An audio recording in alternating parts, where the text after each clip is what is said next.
The second book of Samuel, chapter 1. Now it came to pass after the death of Saul, when David had returned from the slaughter of the Amalekites, and David had stayed 2 days in Ziklag.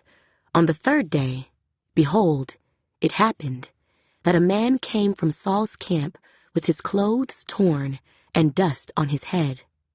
So it was, when he came to David, that he fell to the ground and prostrated himself. And David said to him, "Where have you come from?" So he said to him, "I have escaped from the camp of Israel." Then David said to him, "How did the matter go? Please tell me." And he answered, "The people have fled from the battle. Many of the people are fallen and dead, and Saul and Jonathan his son are dead also." So David said to the young man who told him, "How do you know that Saul and Jonathan his son are dead?" Then the young man who told him said, "As I happened by chance to be on Mount Gilboa, there was Saul leaning on his spear, and indeed the chariots and horsemen followed hard after him. Now when he looked behind him, he saw me and called to me. And I answered, 'Here I am.' And he said to me, 'Who are you?' So I answered him, 'I am an Amalekite.' He said to me again, 'Please stand over me and kill me, for anguish has come upon me, but my life still remains in me.' So I stood over him and killed him, because I was sure that he could not live after he had fallen. And I took the crown that was on his head and the bracelet that was on his arm, and have brought them here to my Lord." Therefore David took hold of his own clothes and tore them, and so did all the men who were with him. And they mourned and wept and fasted until evening for Saul and for Jonathan his son, for the people of the Lord and for the house of Israel, because they had fallen by the sword. Then David said to the young man who told him, "Where are you from?" And he answered, "I am the son of an alien, an Amalekite." So David said to him, "How was it you were not afraid to put forth your hand to destroy the Lord's anointed?" Then David called one of the young men and said, "Go near and execute him." And he struck him so that he died. So David said to him, "Your blood is on your own head, for your own mouth has testified against you, saying, 'I have killed the Lord's anointed.'" Then David lamented with this lamentation over Saul and over Jonathan his son, and he told them to teach the children of Judah the song of the bow. Indeed, it is written in the book of Jasher, "The beauty of Israel is slain on your high places. How the mighty have fallen. Tell it not in Gath, proclaim it not in the streets of Ashkelon, lest the daughters of the Philistines rejoice, lest the daughters of the uncircumcised triumph. O mountains of Gilboa, let there be no dew nor rain upon you, nor fields of offerings, for the shield of the mighty is cast away there. The shield of Saul, not anointed with oil, from the blood of the slain, from the fat of the mighty, the bow of Jonathan did not turn back, and the sword of Saul did not return empty. Saul and Jonathan were beloved and pleasant in their lives, and in their death they were not divided. They were swifter than eagles, they were stronger than lions. O daughters of Israel, weep over Saul, who clothed you in scarlet with luxury, who put ornaments of gold on your apparel. How the mighty have fallen in the midst of the battle. Jonathan was slain in your high places. I am distressed for you, my brother Jonathan.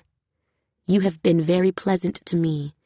Your love to me was wonderful, surpassing the love of women. How the mighty have fallen, and the weapons of war perished." 2 Samuel, chapter 2. It happened after this that David inquired of the Lord, saying, "Shall I go up to any of the cities of Judah?" And the Lord said to him, "Go up." David said, "Where shall I go up?" And he said, "To Hebron." So David went up there, and his 2 wives also, Ahinoam, the Jezreelitess, and Abigail, the widow of Nabal the Carmelite. And David brought up the men who were with him, every man with his household. So they dwelt in the cities of Hebron. Then the men of Judah came, and there they anointed David king over the house of Judah. And they told David, saying, "The men of Jabesh-Gilead were the ones who buried Saul." So David sent messengers to the men of Jabesh-Gilead, and said to them, "You are blessed of the Lord, for you have shown this kindness to your Lord, to Saul, and have buried him. And now may the Lord show kindness and truth to you. I also will repay you this kindness, because you have done this thing. Now therefore, let your hands be strengthened, and be valiant, for your master Saul is dead, and also the house of Judah has anointed me king over them." But Abner, the son of Ner, commander of Saul's army, took Ishbosheth, the son of Saul, and brought him over to Mahanaim, and he made him king over Gilead, over the Asherites, over Jezreel, over Ephraim, over Benjamin, and over all Israel. Ishbosheth, Saul's son, was 40 years old when he began to reign over Israel, and he reigned 2 years. Only the house of Judah followed David. And the time that David was king in Hebron over the house of Judah was 7 years and 6 months. Now Abner, the son of Ner, and the servants of Ishbosheth, the son of Saul, went out from Mahanaim to Gibeon. And Joab, the son of Zeruiah, and the servants of David, went out and met them by the pool of Gibeon. So they sat down, one on one side of the pool, and the other on the other side of the pool. Then Abner said to Joab, "Let the young men now arise and compete before us." And Joab said, "Let them arise." So they arose and went over by number, 12 from Benjamin, followers of Ishbosheth, the son of Saul, and 12 from the servants of David. And each one grasped his opponent by the head, and thrust his sword in his opponent's side. So they fell down together. Therefore that place was called the Field of Sharp Swords, which is in Gibeon.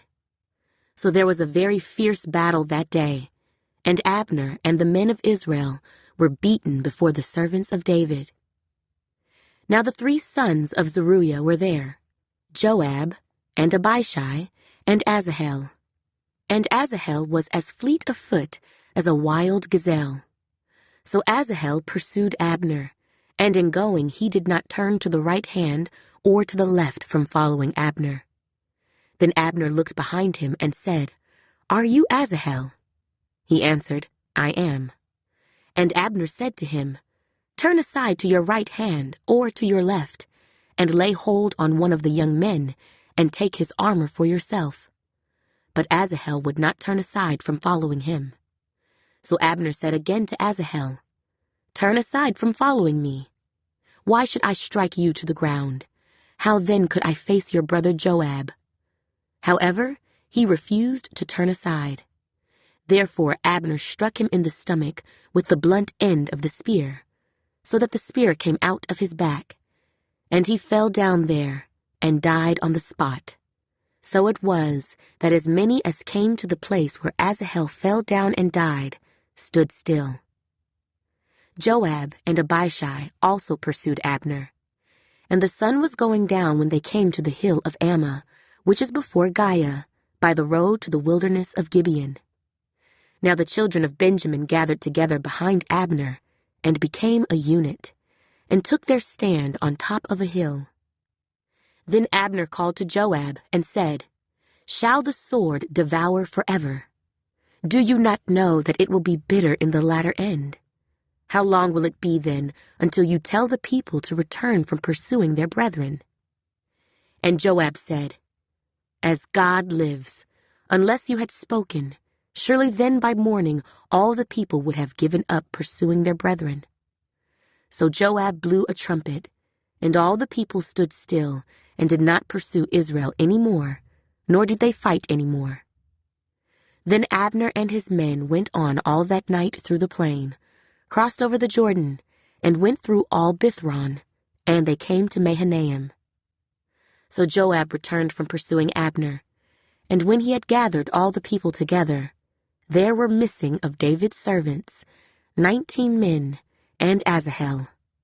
But the servants of David had struck down, of Benjamin and Abner's men, 360 men who died. Then they took up Asahel, and buried him in his father's tomb, which was in Bethlehem. And Joab and his men went all night, and they came to Hebron at daybreak. 2 Samuel, chapter 3. Now there was a long war between the house of Saul and the house of David. But David grew stronger and stronger, and the house of Saul grew weaker and weaker. Sons were born to David in Hebron. His firstborn was Amnon, by Ahinoam, the Jezreelitess. His second, Chileab, by Abigail, the widow of Nabal the Carmelite. The third, Absalom, the son of Maacah, the daughter of Talmai, king of Geshur. The fourth, Adonijah, the son of Haggith. The fifth, Shephatiah, the son of Abital.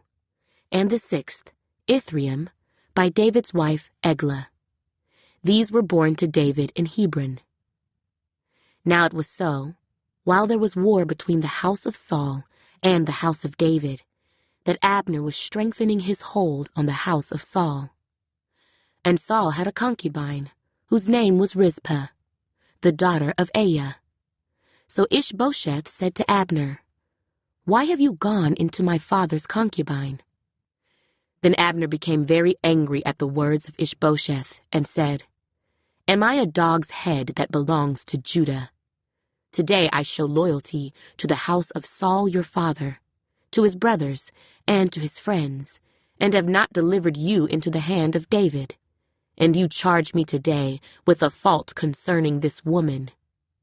May God do so to Abner, and more also, if I do not do for David as the Lord has sworn to him, to transfer the kingdom from the house of Saul, and set up the throne of David over Israel and over Judah, from Dan to Beersheba."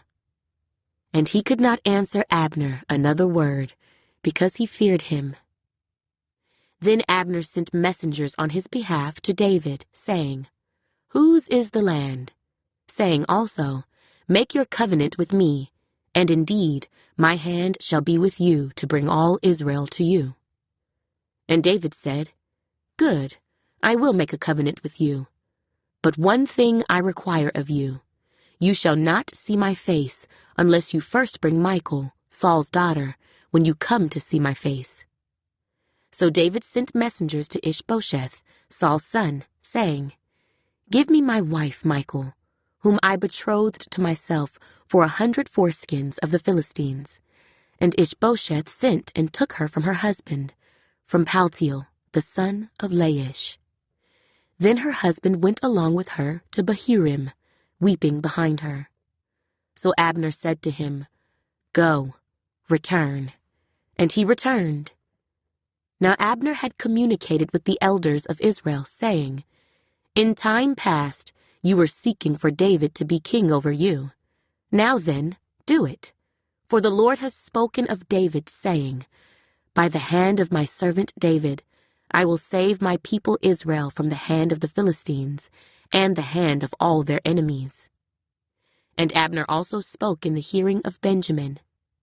Then Abner also went to speak in the hearing of David in Hebron all that seemed good to Israel and the whole house of Benjamin.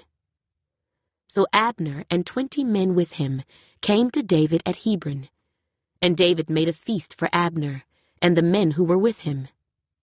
Then Abner said to David, "I will arise and go, and gather all Israel to my lord the king, that they may make a covenant with you, and that you may reign over all that your heart desires."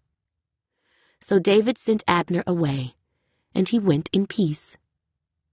At that moment, the servants of David and Joab came from a raid and brought much spoil with them. But Abner was not with David in Hebron, for he had sent him away, and he had gone in peace. When Joab and all the troops that were with him had come, they told Joab, saying, Abner the son of Ner came to the king, and he sent him away, and he has gone in peace. Then Joab came to the king and said, What have you done? Look, Abner came to you. Why is it that you sent him away, and he has already gone? Surely you realize that Abner, the son of Ner, came to deceive you, to know your going out and your coming in, and to know all that you are doing.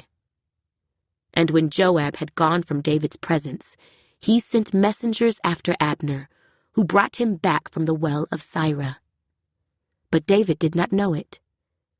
Now when Abner had returned to Hebron, Joab took him aside in the gate to speak with him privately, and there stabbed him in the stomach, so that he died for the blood of Asahel his brother. Afterward, when David heard it, he said, My kingdom and I are guiltless before the Lord forever of the blood of Abner the son of Ner. Let it rest on the head of Joab, and on all his father's house, and let there never fail to be in the house of Joab one who has a discharge or is a leper, who leans on a staff or falls by the sword, or who lacks bread. So Joab and Abishai, his brother, killed Abner, because he had killed their brother Asahel at Gibeon in the battle. Then David said to Joab and to all the people who were with him, Tear your clothes, gird yourselves with sackcloth, and mourn for Abner. And King David followed the coffin. So they buried Abner in Hebron, and the king lifted up his voice and wept at the grave of Abner, and all the people wept. And the king sang a lament over Abner and said, Should Abner die as a fool dies? Your hands were not bound, nor your feet put into fetters. As a man falls before wicked men, so you fell. Then all the people wept over him again. And when all the people came to persuade David to eat food while it was still day, David took an oath, saying, God do so to me, and more also, if I taste bread or anything else till the sun goes down. Now all the people took note of it, and it pleased them, since whatever the king did pleased all the people. For all the people and all Israel understood that day that it had not been the king's intent to kill Abner, the son of Ner. Then the king said to his servants, Do you not know that a prince and a great man has fallen this day in Israel? And I am weak today, though anointed king. And these men, the sons of Zeruiah, are too harsh for me. The Lord shall repay the evildoer according to his wickedness. 2 Samuel, chapter 4. When Saul's son heard that Abner had died in Hebron, he lost heart, and all Israel was troubled. Now Saul's son had 2 men who were captains of troops. The name of one was Baanah, and the name of the other Rechab, the sons of Rimmon the Beerothite, of the children of Benjamin. For Beeroth also was part of Benjamin, because the Beerothites fled to Gittaim, and have been sojourners there until this day. Jonathan, Saul's son, had a son who was lame in his feet. He was 5 years old when the news about Saul and Jonathan came from Jezreel, and his nurse took him up and fled. And it happened, as she made haste to flee, that he fell and became lame. His name was Mephibosheth. Then the sons of Rimmon the Beerothite, Rechab and Baanah, set out and came at about the heat of the day to the house of Ishbosheth, who was lying on his bed at noon. And they came there, all the way into the house, as though to get wheat. And they stabbed him in the stomach. Then Rechab and Baanah his brother escaped. For when they came into the house, he was lying on his bed in his bedroom. Then they struck him and killed him, beheaded him and took his head, and were all night escaping through the plain.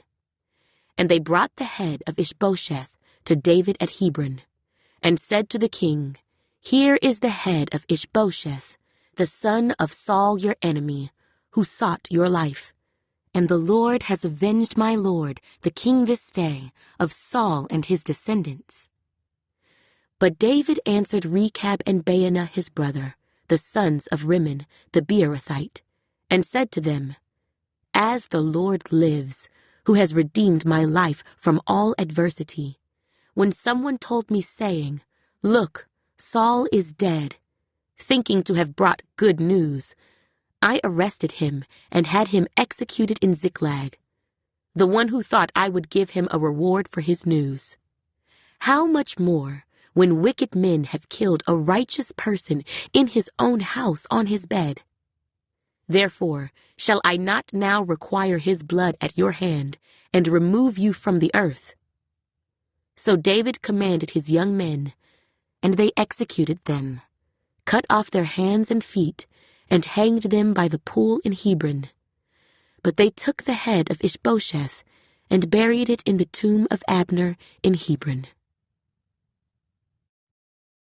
2 Samuel, chapter 5.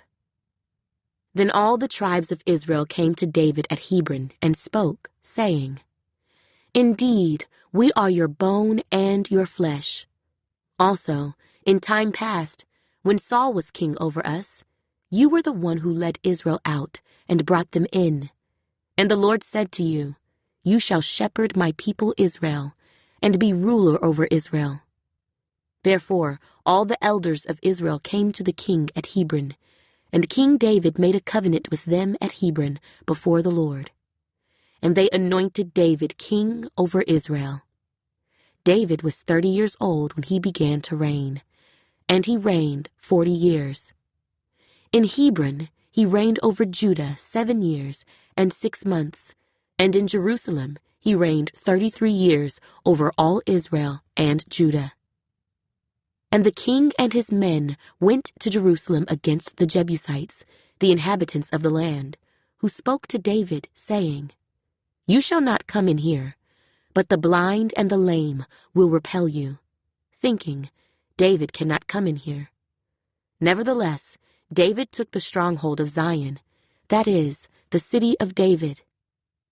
Now David said on that day, Whoever climbs up by way of the water shaft and defeats the Jebusites, the lame and the blind, who are hated by David's soul, he shall be chief and captain. Therefore they say, The blind and the lame shall not come into the house. Then David dwelt in the stronghold, and called it the city of David. And David built all around from the Millo and inward. So David went on and became great, and the Lord God of hosts was with him. Then Hiram, king of Tyre, sent messengers to David, and cedar trees, and carpenters, and masons. And they built David a house. So David knew that the Lord had established him as king over Israel, and that he had exalted his kingdom for the sake of his people Israel. And David took more concubines and wives from Jerusalem, after he had come from Hebron. Also more sons and daughters were born to David. Now these are the names of those who were born to him in Jerusalem: Shammua, Shobab, Nathan, Solomon, Ibhar, Elishua, Nephig, Japhiah, Elishama, Eliada, and Eliphalet. Now when the Philistines heard that they had anointed David king over Israel, all the Philistines went up to search for David. And David heard of it and went down to the stronghold. The Philistines also went and deployed themselves in the valley of Rephaim. So David inquired of the Lord, saying, Shall I go up against the Philistines? Will you deliver them into my hand? And the Lord said to David, Go up, for I will doubtless deliver the Philistines into your hand. So David went to Baal-perazim, and David defeated them there. And he said, "The Lord has broken through my enemies before me, like a breakthrough of water." Therefore he called the name of that place Baal-perazim, and they left their images there, and David and his men carried them away. Then the Philistines went up once again, and deployed themselves in the valley of Rephaim. Therefore David inquired of the Lord, and he said, "You shall not go up. Circle around behind them, and come upon them in front of the mulberry trees. And it shall be, when you hear the sound of marching in the tops of the mulberry trees, then you shall advance quickly. For then the Lord will go out before you to strike the camp of the Philistines." And David did so, as the Lord commanded him, and he drove back the Philistines from Geba as far as Gezer. 2 Samuel, chapter 6. Again David gathered all the choice men of Israel, 30,000.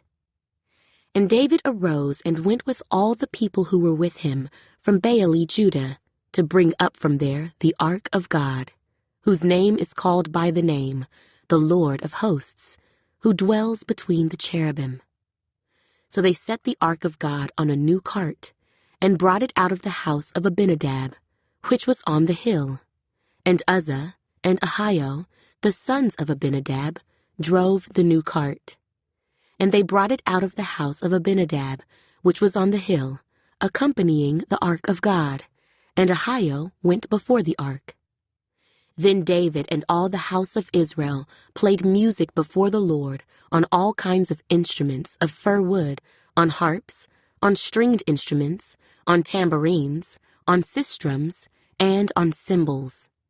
And when they came to Nachon's threshing floor, Uzzah put out his hand to the ark of God and took hold of it, for the oxen stumbled. Then the anger of the Lord was aroused against Uzzah, and God struck him there for his error, and he died there by the ark of God.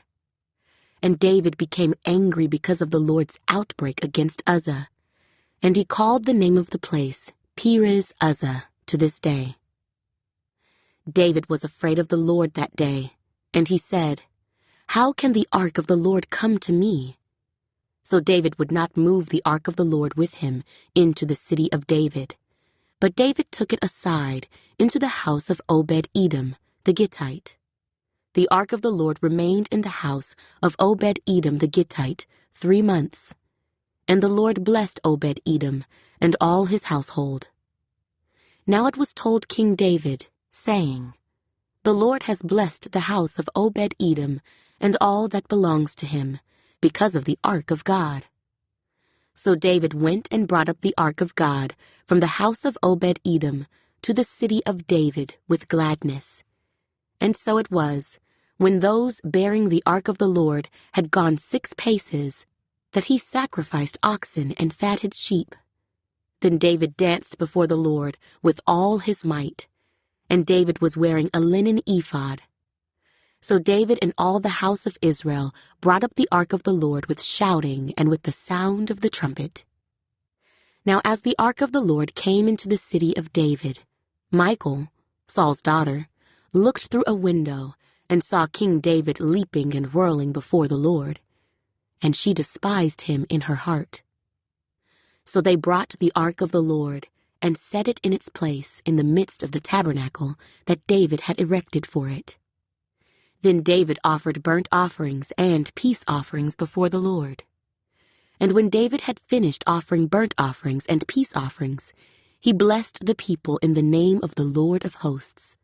Then he distributed among all the people, among the whole multitude of Israel, both the women and the men, to everyone a loaf of bread, a piece of meat, and a cake of raisins. So all the people departed, everyone to his house.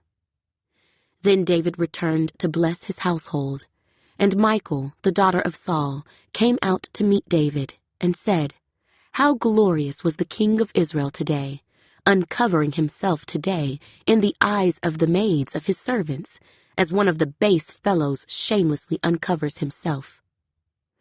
So David said to Michal, "It was before the Lord, who chose me instead of your father and all his house, to appoint me ruler over the people of the Lord, over Israel. Therefore I will play music before the Lord, and I will be even more undignified than this, and will be humble in my own sight. But as for the maidservants of whom you have spoken, by them I will be held in honor. Therefore Michal the daughter of Saul had no children to the day of her death. 2 Samuel, chapter 7. Now it came to pass when the king was dwelling in his house, and the Lord had given him rest from all his enemies all around, that the king said to Nathan the prophet, See now, I dwell in a house of cedar, but the ark of God dwells inside tent curtains. Then Nathan said to the king, Go, do all that is in your heart, for the Lord is with you. But it happened that night that the word of the Lord came to Nathan, saying, Go and tell my servant David, Thus says the Lord, Would you build a house for me to dwell in? For I have not dwelt in a house since the time that I brought the children of Israel up from Egypt, even to this day, but have moved about in a tent and in a tabernacle. Wherever I have moved about with all the children of Israel, have I ever spoken a word to anyone from the tribes of Israel, whom I commanded to shepherd my people Israel, saying, Why have you not built me a house of cedar? Now therefore, thus shall you say to my servant David, Thus says the Lord of hosts, I took you from the sheepfold, from following the sheep, to be ruler over my people, over Israel. And I have been with you wherever you have gone, and have cut off all your enemies from before you, and have made you a great name, like the name of the great men who are on the earth. Moreover, I will appoint a place for my people Israel, and will plant them, that they may dwell in a place of their own, and move no more. Nor shall the sons of wickedness oppress them any more, as previously, since the time that I commanded judges to be over my people Israel, and have caused you to rest from all your enemies. Also, the Lord tells you that he will make you a house. When your days are fulfilled, and you rest with your fathers, I will set up your seed after you, who will come from your body, and I will establish his kingdom. He shall build a house for my name, and I will establish the throne of his kingdom forever. I will be his father, and he shall be my son. If he commits iniquity, I will chasten him with the rod of men and with the blows of the sons of men. But my mercy shall not depart from him, as I took it from Saul, whom I removed from before you.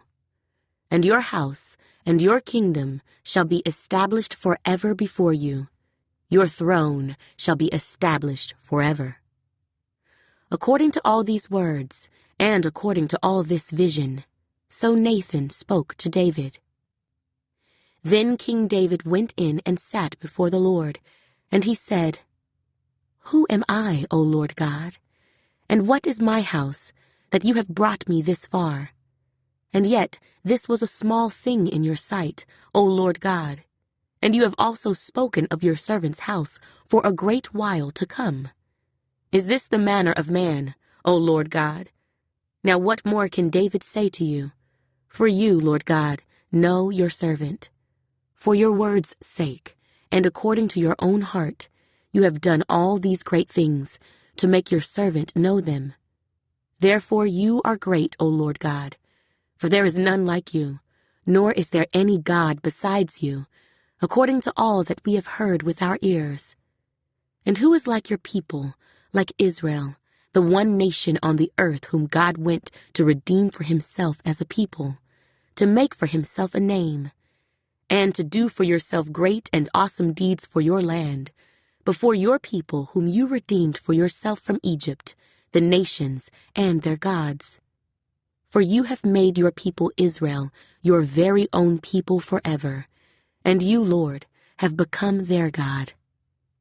Now, O Lord God, the word which you have spoken concerning your servant and concerning his house Establish it forever, and do as you have said. So let your name be magnified forever, saying, The Lord of hosts is the God over Israel. And let the house of your servant David be established before you. For you, O Lord of hosts, God of Israel, have revealed this to your servant, saying, I will build you a house. Therefore, your servant has found it in his heart to pray this prayer to you. And now, O Lord God, you are God, and your words are true, and you have promised this goodness to your servant. Now, therefore, let it please you to bless the house of your servant, that it may continue before you forever. For you, O Lord God, have spoken it, and with your blessing, let the house of your servant be blessed forever. 2 Samuel, chapter 8. After this, it came to pass that David attacked the Philistines and subdued them. And David took Metheg-Ammah from the hand of the Philistines. Then he defeated Moab. Forcing them down to the ground, he measured them off with a line. With 2 lines, he measured off those to be put to death, and with 1 full line, those to be kept alive. So the Moabites became David's servants, and brought tribute. David also defeated Hadadezer, the son of Rehob, king of Zobah, as he went to recover his territory at the river Euphrates. David took from him 1,000 chariots, 700 horsemen, and 20,000 foot soldiers. Also, David hamstrung all the chariot horses, except that he spared enough of them for 100 chariots. When the Syrians of Damascus came to help Hadadezer, king of Zobah, David killed 22,000 of the Syrians. Then David put garrisons in Syria of Damascus, and the Syrians became David's servants and brought tribute. So the Lord preserved David wherever he went. And David took the shields of gold that had belonged to the servants of Hadadezer and brought them to Jerusalem. Also from Betah and from Berothai, cities of Hadadezer, King David took a large amount of bronze. When Toi, king of Hamath, heard that David had defeated all the army of Hadadezer, then Toi sent Joram, his son, to King David, to greet him and bless him, because he had fought against Hadadezer and defeated him, for Hadadezer had been at war with Toi. And Joram brought with him articles of silver, articles of gold, and articles of bronze. King David also dedicated these to the Lord, along with the silver and gold that he had dedicated from all the nations which he had subdued, from Syria, from Moab, from the people of Ammon, from the Philistines, from Amalek, and from the spoil of Hadadezer, the son of Rehob, king of Zobah. And David made himself a name when he returned from killing 18,000 Syrians in the Valley of Salt. He also put garrisons in Edom. Throughout all Edom he put garrisons, and all the Edomites became David's servants. And the Lord preserved David wherever he went. So David reigned over all Israel, and David administered judgment and justice to all his people. Joab, the son of Zeruiah, was over the army. Jehoshaphat, the son of Ahilud, was recorder. Zadok, the son of Ahitub, and Ahimelech, the son of Abiathar, were the priests. Seraiah was the scribe. Benaiah, the son of Jehoiada, was over both the Kerethites and the Pelethites, and David's sons were chief ministers. 2 Samuel, chapter 9. Now David said, Is there still anyone who is left of the house of Saul, that I may show him kindness for Jonathan's sake? And there was a servant of the house of Saul, whose name was Ziba. So when they had called him to David, the king said to him, Are you Ziba? He said, At your service. Then the king said, Is there not still someone of the house of Saul, to whom I may show the kindness of God? And Ziba said to the king, There is still a son of Jonathan, who is lame in his feet." So the king said to him, "Where is he?" And Ziba said to the king, "Indeed, he is in the house of Machir, the son of Ammiel, in Lodebar." Then King David sent and brought him out of the house of Machir, the son of Ammiel, from Lodebar. Now when Mephibosheth, the son of Jonathan, the son of Saul, had come to David, he fell on his face and prostrated himself. Then David said, "Mephibosheth." And he answered, "Here is your servant." So David said to him, "Do not fear, for I will surely show you kindness for Jonathan your father's sake, and will restore to you all the land of Saul your grandfather, and you shall eat bread at my table continually." Then he bowed himself and said, "What is your servant, that you should look upon such a dead dog as I?" And the king called to Ziba, Saul's servant, and said to him, "I have given to your master's son all that belonged to Saul, and to all his house. You therefore, and your sons, and your servants, shall work the land for him, and you shall bring in the harvest, that your master's son may have food to eat. But Mephibosheth, your master's son, shall eat bread at my table always." Now Ziba had 15 sons and 20 servants. Then Ziba said to the king, "According to all that my lord the king has commanded his servant, so will your servant do." "As for Mephibosheth," said the king, "he shall eat at my table like one of the king's sons." Mephibosheth had a young son, whose name was Micah. And all who dwelt in the house of Ziba were servants of Mephibosheth. So Mephibosheth dwelt in Jerusalem, for he ate continually at the king's table, and he was lame in both his feet. 2 Samuel, chapter 10. It happened after this that the king of the people of Ammon died, and Hanun, his son, reigned in his place. Then David said, "I will show kindness to Hanun, the son of Nahash, as his father showed kindness to me." So David sent by the hand of his servants to comfort him concerning his father. And David's servants came into the land of the people of Ammon. And the princes of the people of Ammon said to Hanun their lord, "Do you think that David really honors your father because he has sent comforters to you?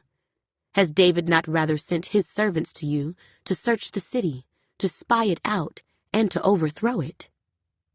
Therefore Hanun took David's servants, shaved off half of their beards, cut off their garments in the middle, at their buttocks, and sent them away. When they told David, he sent to meet them, because the men were greatly ashamed. And the king said, "Wait at Jericho until your beards have grown, and then return." When the people of Ammon saw that they had made themselves repulsive to David, the people of Ammon sent and hired the Syrians of Beth-rehob and the Syrians of Zobah, 20,000 foot soldiers, and from the king of Maacah 1,000 men, and from Ishtab 12,000 men. Now when David heard of it, he sent Joab and all the army of the mighty men. Then the people of Ammon came out and put themselves in battle array at the entrance of the gate. And the Syrians of Zobah, Beth-rehob, Ishtab, and Maacah were by themselves in the field. When Joab saw that the battle line was against him before and behind, he chose some of Israel's best and put them in battle array against the Syrians. And the rest of the people he put under the command of Abishai, his brother, that he might set them in battle array against the people of Ammon. Then he said, "If the Syrians are too strong for me, then you shall help me. But if the people of Ammon are too strong for you, then I will come and help you. Be of good courage, and let us be strong for our people and for the cities of our God, and may the Lord do what is good in his sight." So Joab and the people who were with him drew near for the battle against the Syrians, and they fled before him. When the people of Ammon saw that the Syrians were fleeing, they also fled before Abishai and entered the city. So Joab returned from the people of Ammon and went to Jerusalem. When the Syrians saw that they had been defeated by Israel, they gathered together. Then Hadadezer sent and brought out the Syrians who were beyond the river, and they came to Helam. And Shobach, the commander of Hadadezer's army, went before them.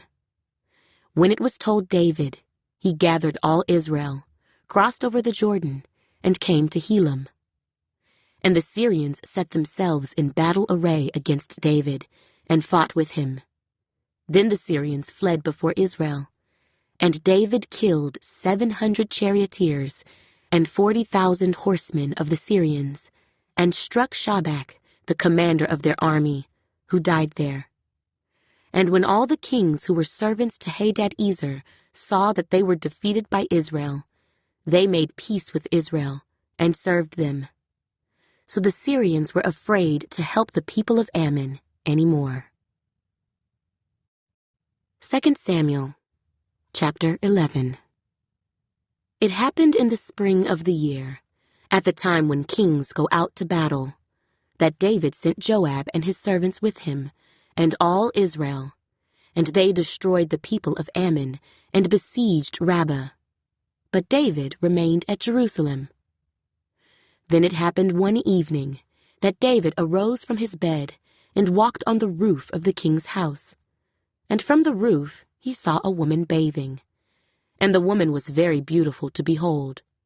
So David sent and inquired about the woman, and someone said, "Is this not Bathsheba, the daughter of Eliam, the wife of Uriah the Hittite?" Then David sent messengers, and took her. And she came to him, and he lay with her, for she was cleansed from her impurity. And she returned to her house. And the woman conceived. So she sent and told David, and said, "I am with child."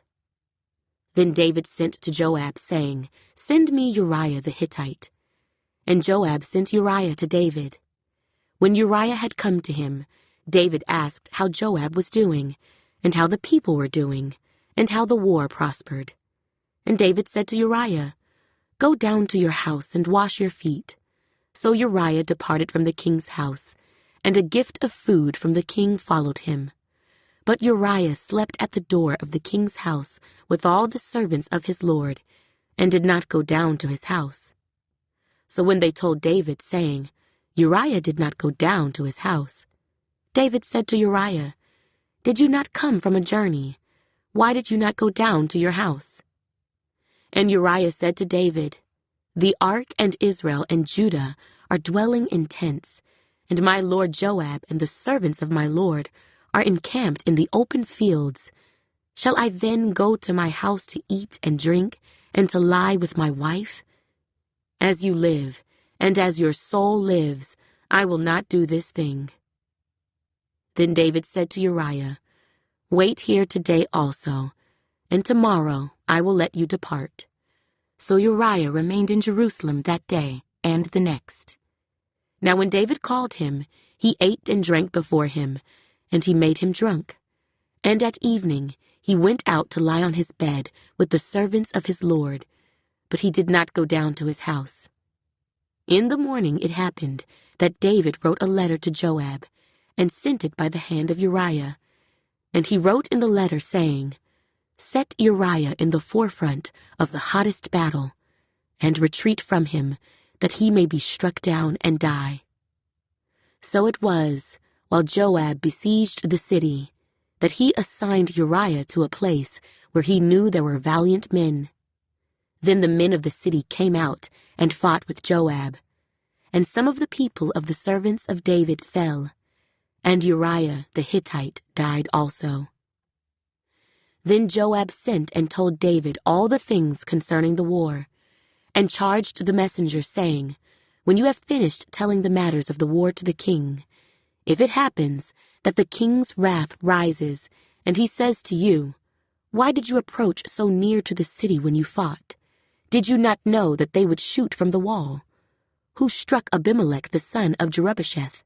Was it not a woman who cast a piece of a millstone on him from the wall, so that he died in Thebez? Why did you go near the wall?' Then you shall say, 'Your servant Uriah the Hittite is dead also." So the messenger went and came and told David all that Joab had sent by him. And the messenger said to David, "Surely the men prevailed against us, and came out to us in the field. Then we drove them back as far as the entrance of the gate. The archers shot from the wall at your servants, and some of the king's servants are dead, and your servant Uriah the Hittite is dead also." Then David said to the messenger, "Thus you shall say to Joab, 'Do not let this thing displease you, for the sword devours one as well as another. Strengthen your attack against the city and overthrow it.' So encourage him." When the wife of Uriah heard that Uriah her husband was dead, she mourned for her husband. And when her mourning was over, David sent and brought her to his house, and she became his wife and bore him a son. But the thing that David had done displeased the Lord. 2 Samuel, chapter 12. Then the Lord sent Nathan to David, and he came to him and said to him, "There were 2 men in one city, one rich and the other poor. The rich man had exceedingly many flocks and herds, but the poor man had nothing except one little ewe lamb which he had bought and nourished, and it grew up together with him and with his children. It ate of his own food, and drank from his own cup, and lay in his bosom, and it was like a daughter to him. And a traveler came to the rich man, who refused to take from his own flock, and from his own herd, to prepare one for the wayfaring man who had come to him. But he took the poor man's lamb, and prepared it for the man who had come to him. So David's anger was greatly aroused against the man, and he said to Nathan, "As the Lord lives, the man who has done this shall surely die. And he shall restore 4-fold for the lamb, because he did this thing, and because he had no pity." Then Nathan said to David, "You are the man. Thus says the Lord God of Israel, I anointed you king over Israel, and I delivered you from the hand of Saul. I gave you your master's house and your master's wives into your keeping, and gave you the house of Israel and Judah. And if that had been too little, I also would have given you much more. Why have you despised the commandment of the Lord to do evil in his sight? You have killed Uriah the Hittite with the sword. You have taken his wife to be your wife, and have killed him with the sword of the people of Ammon. Now therefore, the sword shall never depart from your house, because you have despised me, and have taken the wife of Uriah the Hittite to be your wife. Thus says the Lord, Behold, I will raise up adversity against you from your own house, and I will take your wives before your eyes, and give them to your neighbor, and he shall lie with your wives in the sight of this sun. For you did it secretly, but I will do this thing before all Israel, before the sun." So David said to Nathan, "I have sinned against the Lord." And Nathan said to David, "The Lord also has put away your sin. You shall not die. However, because by this deed you have given great occasion to the enemies of the Lord to blaspheme, the child also who is born to you shall surely die."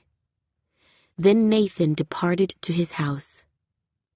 And the Lord struck the child that Uriah's wife bore to David, and it became ill.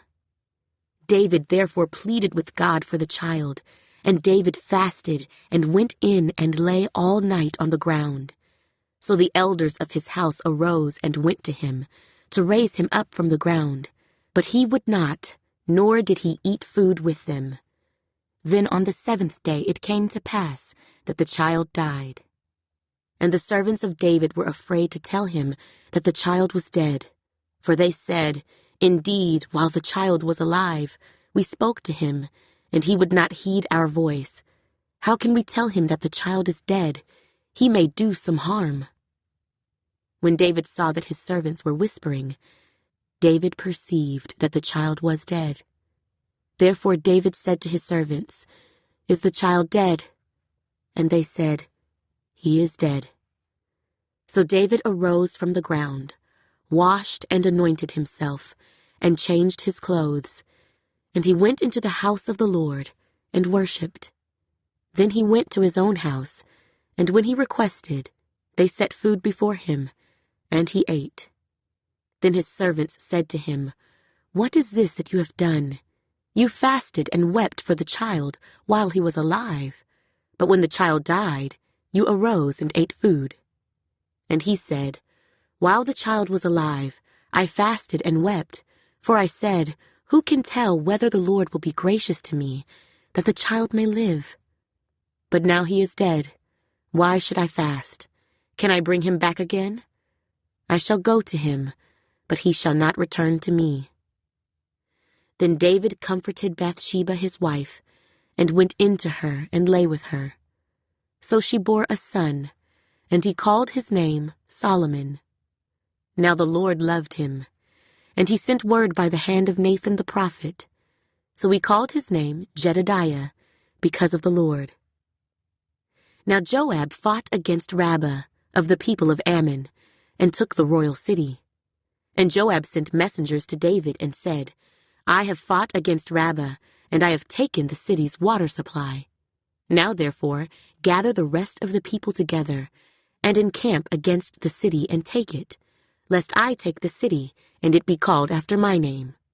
So David gathered all the people together, and went to Rabbah, fought against it, and took it. Then he took their king's crown from his head. Its weight was a talent of gold, with precious stones, and it was set on David's head. Also, he brought out the spoil of the city in great abundance, and he brought out the people who were in it, and put them to work with saws, and iron picks, and iron axes, and made them cross over to the brickworks. So he did to all the cities of the people of Ammon. Then David and all the people returned to Jerusalem. 2 Samuel, chapter 13. After this, Absalom, the son of David, had a lovely sister, whose name was Tamar. And Amnon, the son of David, loved her. Amnon was so distressed over his sister Tamar that he became sick, for she was a virgin, and it was improper for Amnon to do anything to her. But Amnon had a friend whose name was Jonadab, the son of Shimeah, David's brother. Now Jonadab was a very crafty man, and he said to him, "Why are you, the king's son, becoming thinner day after day? Will you not tell me?" Amnon said to him, "I love Tamar, my brother Absalom's sister." So Jonadab said to him, "Lie down on your bed and pretend to be ill. And when your father comes to see you, say to him, 'Please let my sister Tamar come and give me food, and prepare the food in my sight, that I may see it and eat it from her hand.'" Then Amnon lay down and pretended to be ill. And when the king came to see him, Amnon said to the king, "Please let Tamar my sister come and make a couple of cakes for me in my sight, that I may eat from her hand." And David sent home to Tamar, saying, "Now go to your brother Amnon's house, and prepare food for him." So Tamar went to her brother Amnon's house, and he was lying down. Then she took flour and kneaded it, made cakes in his sight, and baked the cakes. And she took the pan and placed them out before him, but he refused to eat. Then Amnon said, "Have everyone go out from me." And they all went out from him. Then Amnon said to Tamar, "Bring the food into the bedroom, that I may eat from your hand." And Tamar took the cakes which she had made, and brought them to Amnon her brother in the bedroom. Now when she had brought them to him to eat, he took hold of her and said to her, "Come, lie with me, my sister." But she answered him, "No, my brother, do not force me, for no such thing should be done in Israel. Do not do this disgraceful thing. And I, where could I take my shame? And as for you, you would be like one of the fools in Israel. Now therefore, please speak to the king, for he will not withhold me from you." However, he would not heed her voice, and being stronger than she, he forced her and lay with her. Then Amnon hated her exceedingly, so that the hatred with which he hated her was greater than the love with which he had loved her. And Amnon said to her, "Arise, be gone." So she said to him, "No, indeed, this evil of sending me away is worse than the other that you did to me." But he would not listen to her. Then he called his servant who attended him and said, "Here, put this woman out away from me, and bolt the door behind her." Now she had on a robe of many colors, for the king's virgin daughters wore such apparel, and his servant put her out, and bolted the door behind her. Then Tamar put ashes on her head, and tore her robe of many colors that was on her, and laid her hand on her head, and went away crying bitterly. And Absalom, her brother, said to her, "Has Amnon your brother been with you? But now hold your peace, my sister. He is your brother. Do not take this thing to heart." So Tamar remained desolate in her brother Absalom's house. But when King David heard of all these things, he was very angry. And Absalom spoke to his brother Amnon, neither good nor bad, for Absalom hated Amnon, because he had forced his sister Tamar. And it came to pass, after 2 full years, that Absalom had sheep shearers in Baal-Hazor, which is near Ephraim. So Absalom invited all the king's sons. Then Absalom came to the king and said, "Kindly note, your servant has sheep shearers. Please, let the king and his servants go with your servant." But the king said to Absalom, "No, my son, let us not all go now, lest we be a burden to you." Then he urged him, but he would not go, and he blessed him. Then Absalom said, "If not, please let my brother Amnon go with us." And the king said to him, "Why should he go with you?" But Absalom urged him, so he let Amnon and all the king's sons go with him. Now Absalom had commanded his servants, saying, "Watch now, when Amnon's heart is merry with wine, and when I say to you, 'Strike Amnon,' then kill him. Do not be afraid. Have I not commanded you, 'Be courageous and valiant'?" So the servants of Absalom did to Amnon as Absalom had commanded. Then all the king's sons arose, and each one got on his mule and fled. And it came to pass, while they were on the way, that news came to David, saying, "Absalom has killed all the king's sons, and not one of them is left."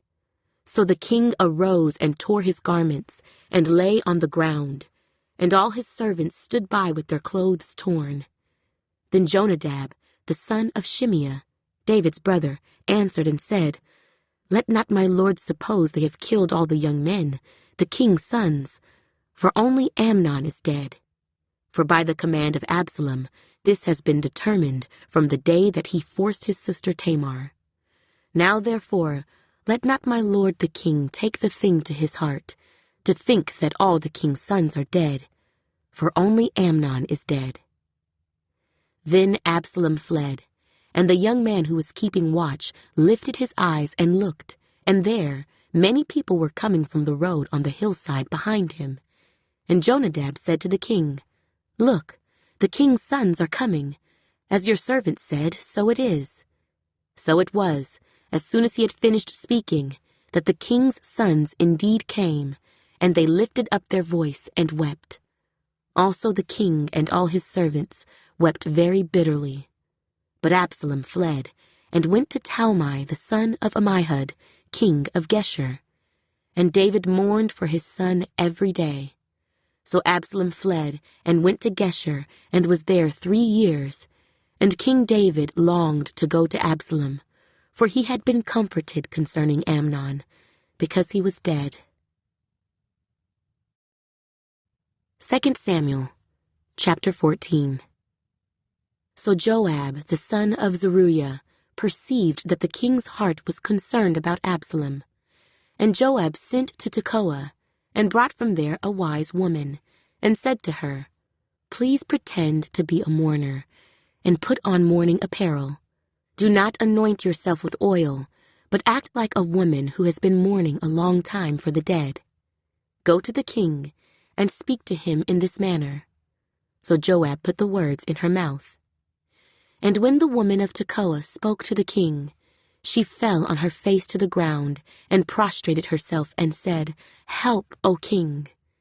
Then the king said to her, "What troubles you?" And she answered, "Indeed, I am a widow. My husband is dead.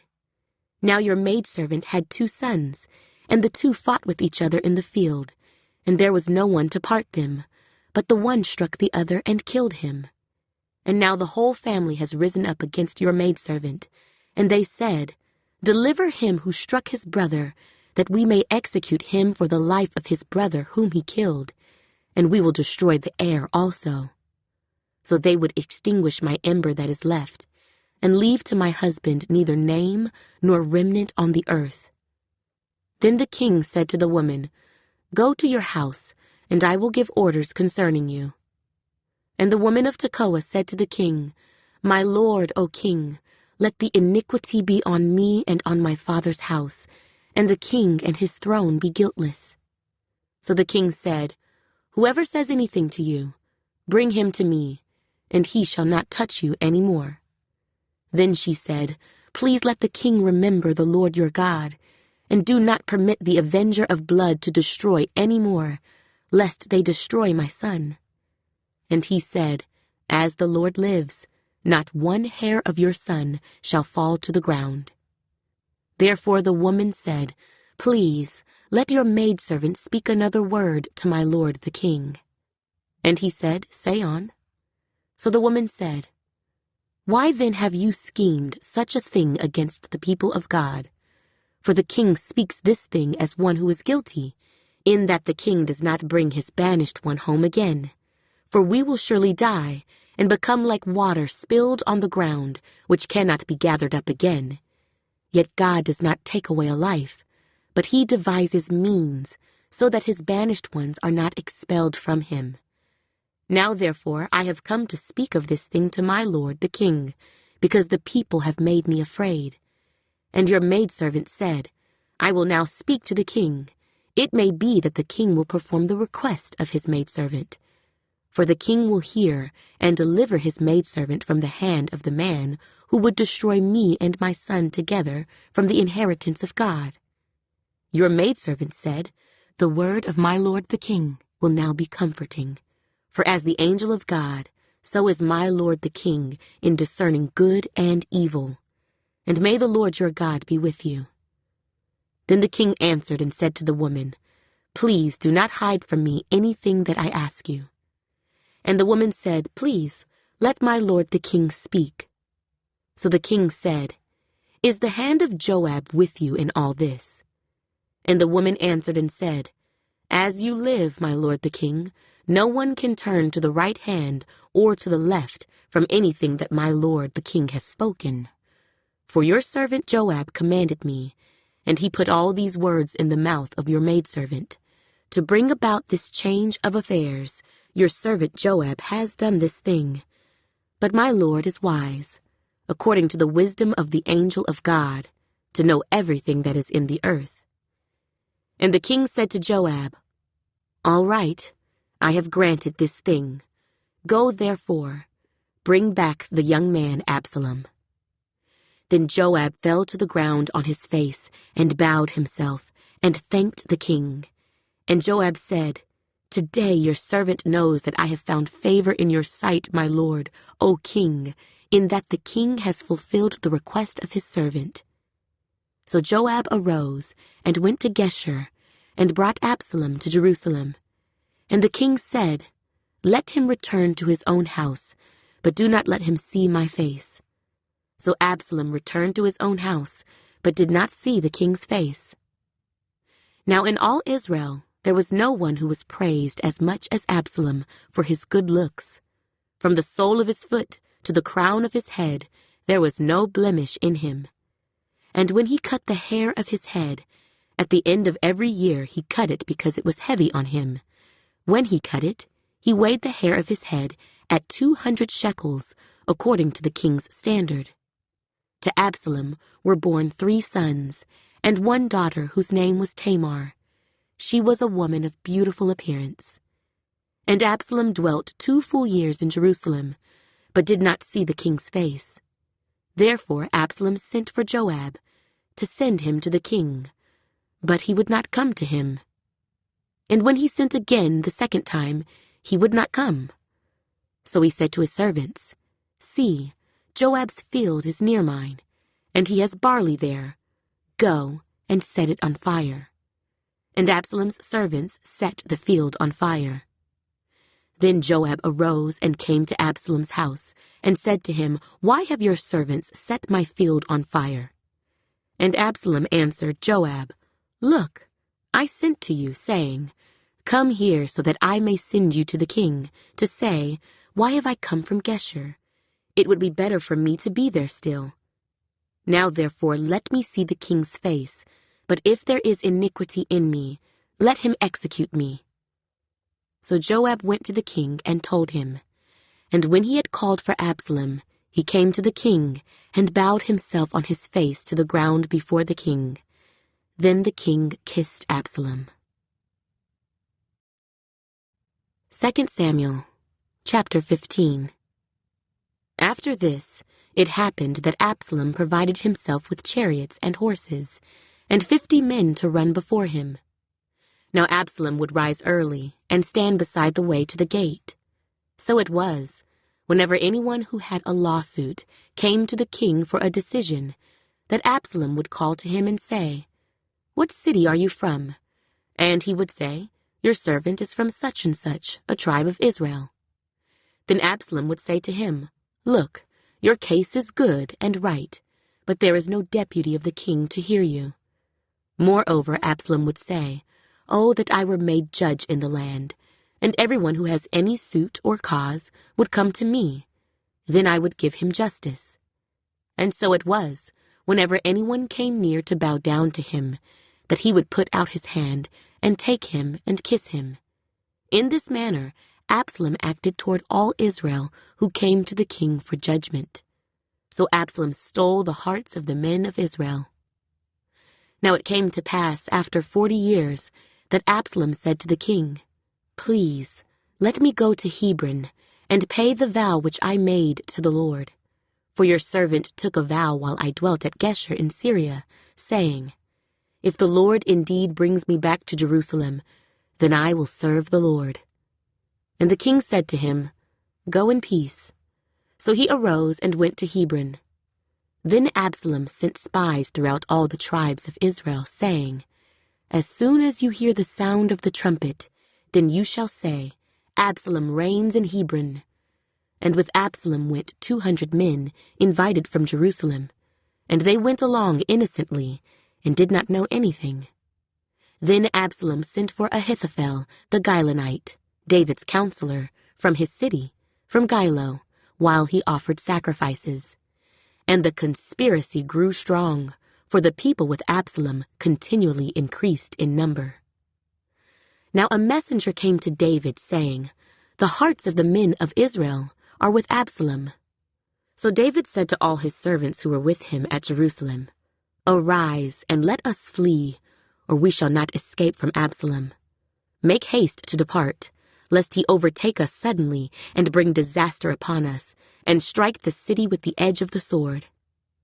And the king's servants said to the king, "We are your servants, ready to do whatever my lord the king commands." Then the king went out with all his household after him. But the king left 10 women, concubines, to keep the house. And the king went out with all the people after him, and stopped at the outskirts.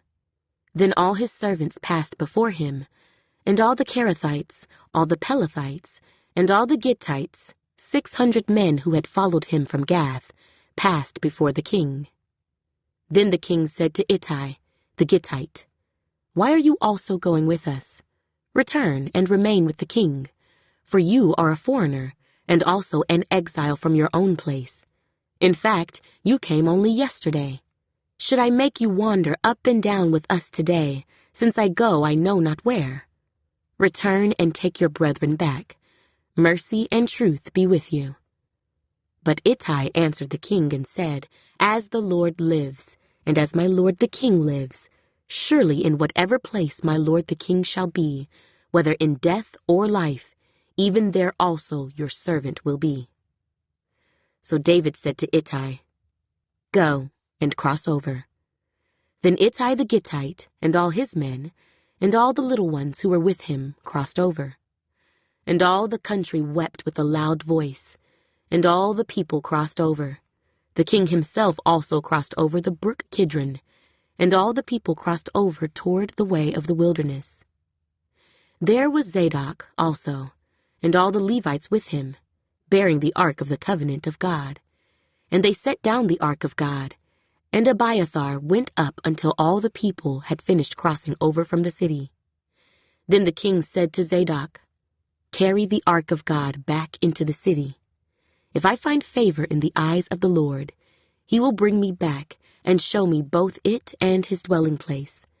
But if he says thus, 'I have no delight in you,' here I am. Let him do to me as seems good to him." The king also said to Zadok the priest, "Are you not a seer? Return to the city in peace, and your 2 sons with you, Ahimaaz your son, and Jonathan the son of Abiathar.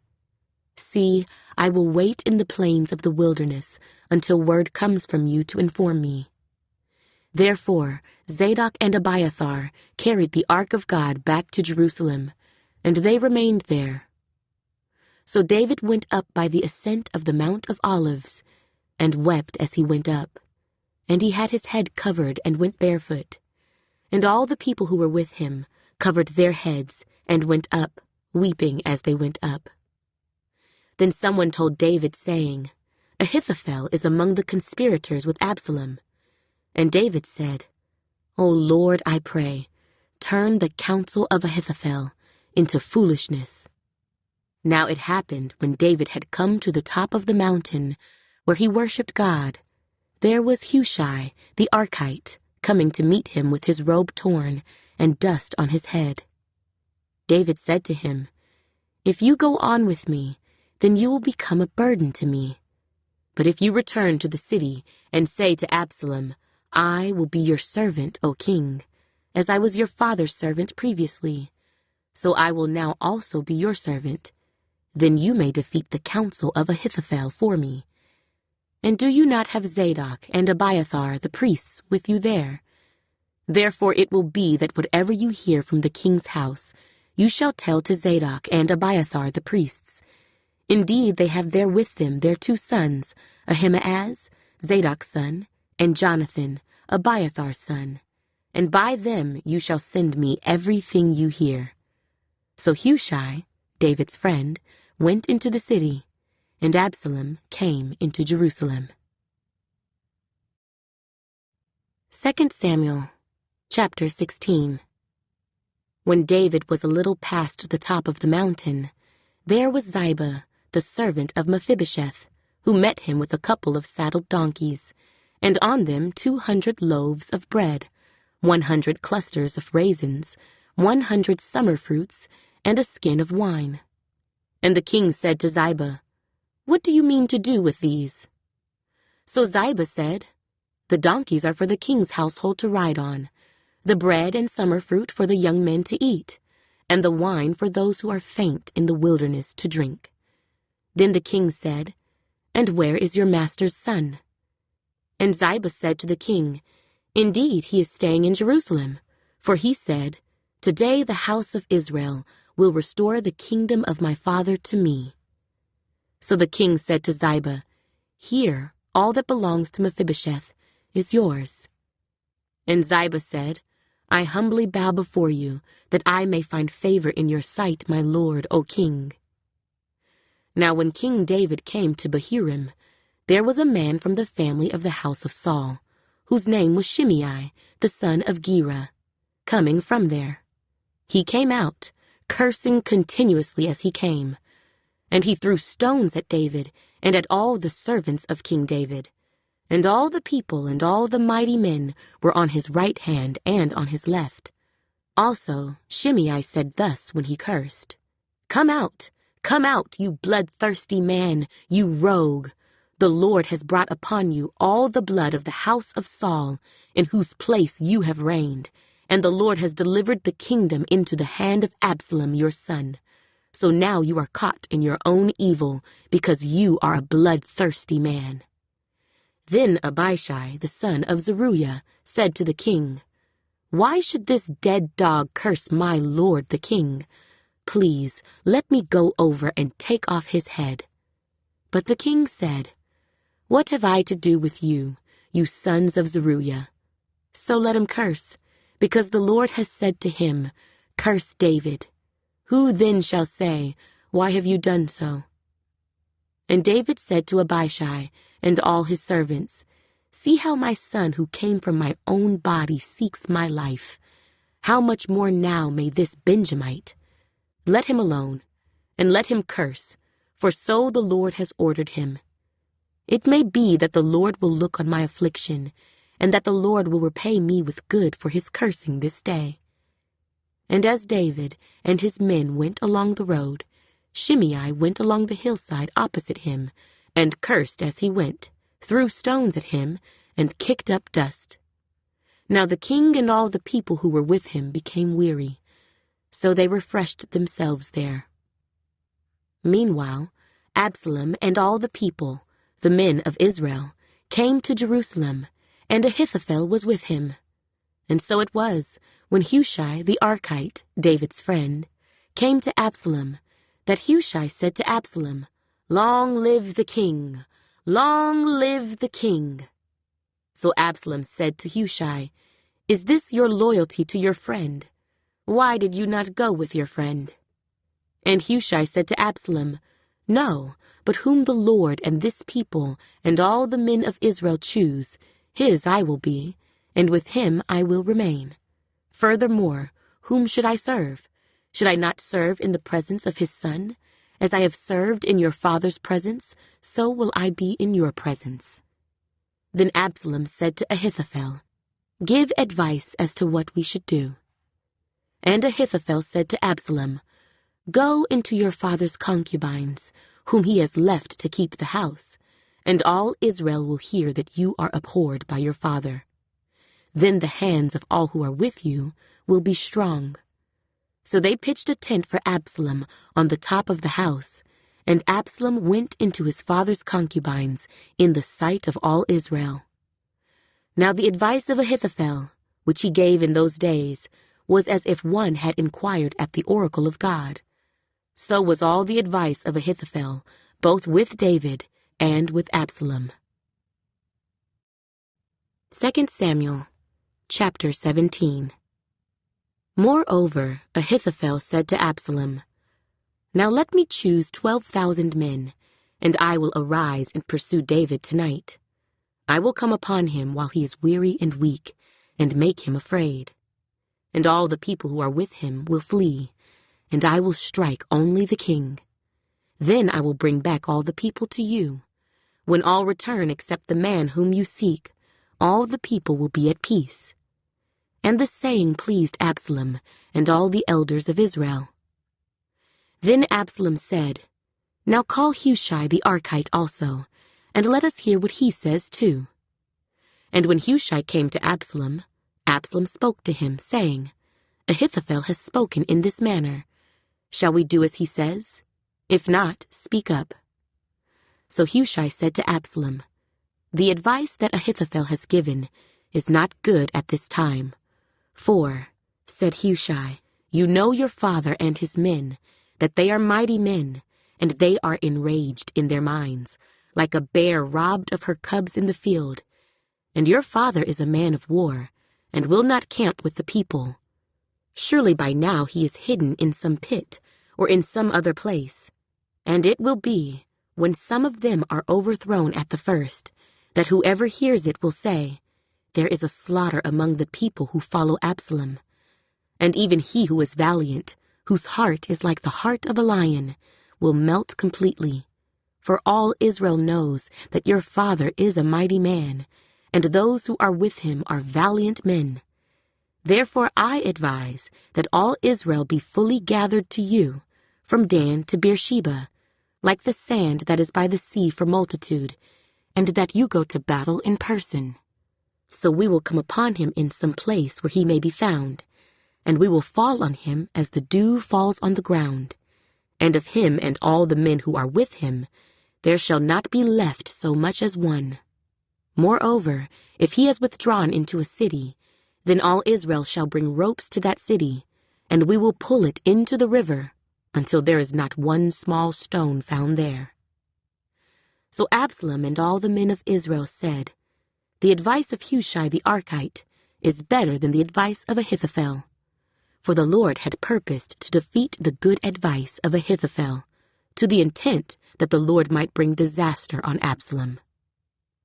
Then Hushai said to Zadok and Abiathar the priests, Thus and so Ahithophel advised Absalom and the elders of Israel, and thus and so I have advised. Now therefore, send quickly and tell David, saying, Do not spend this night in the plains of the wilderness, but speedily cross over, lest the king and all the people who are with him be swallowed up. Now Jonathan and Ahimaaz stayed at Enrogel, for they dared not be seen coming into the city. So a female servant would come and tell them, and they would go and tell King David. Nevertheless, a lad saw them, and told Absalom. But both of them went away quickly, and came to a man's house in Bahurim, who had a well in his court, and they went down into it. Then the woman took and spread a covering over the well's mouth, and spread ground grain on it, and the thing was not known. And when Absalom's servants came to the woman at the house, they said, Where are Ahimaaz and Jonathan? So the woman said to them, They have gone over the water brook. And when they had searched and could not find them, they returned to Jerusalem. Now it came to pass, after they had departed, that they came up out of the well, and went and told King David, and said to David, Arise and cross over the water quickly, for thus has Ahithophel advised against you. So David and all the people who were with him arose and crossed over the Jordan.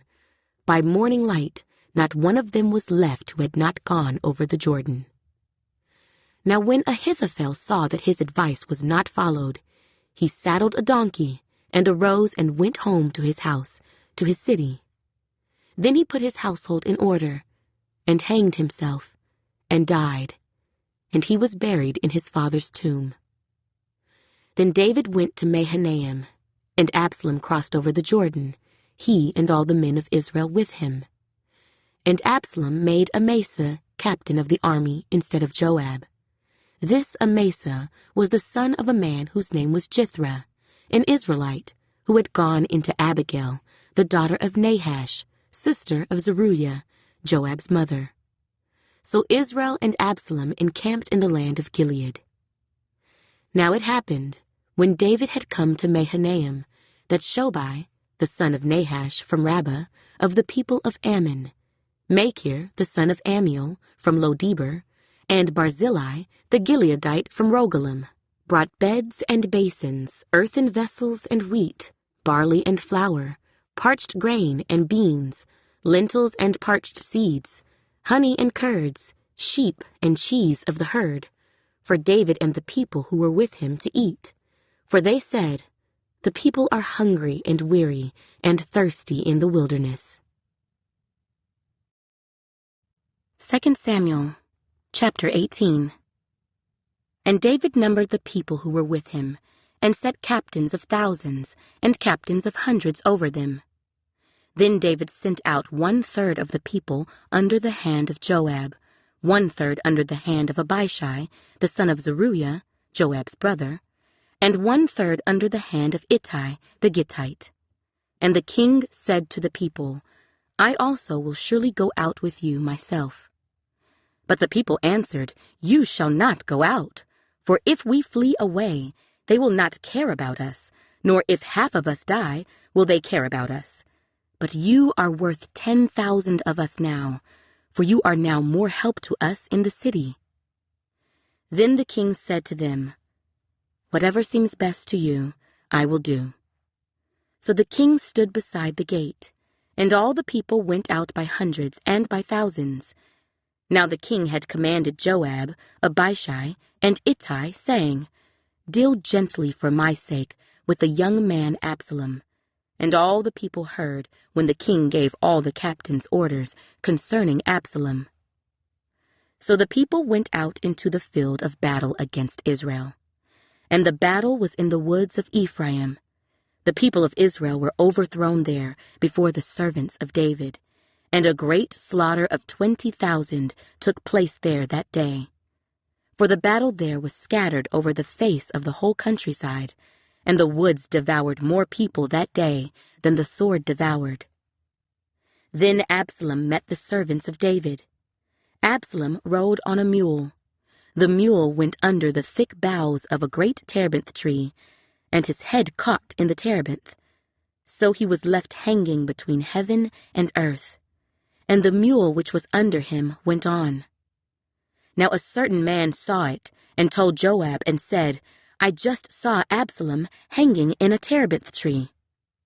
So Joab said to the man who told him, You just saw him, and why did you not strike him there to the ground? I would have given you 10 shekels of silver and a belt.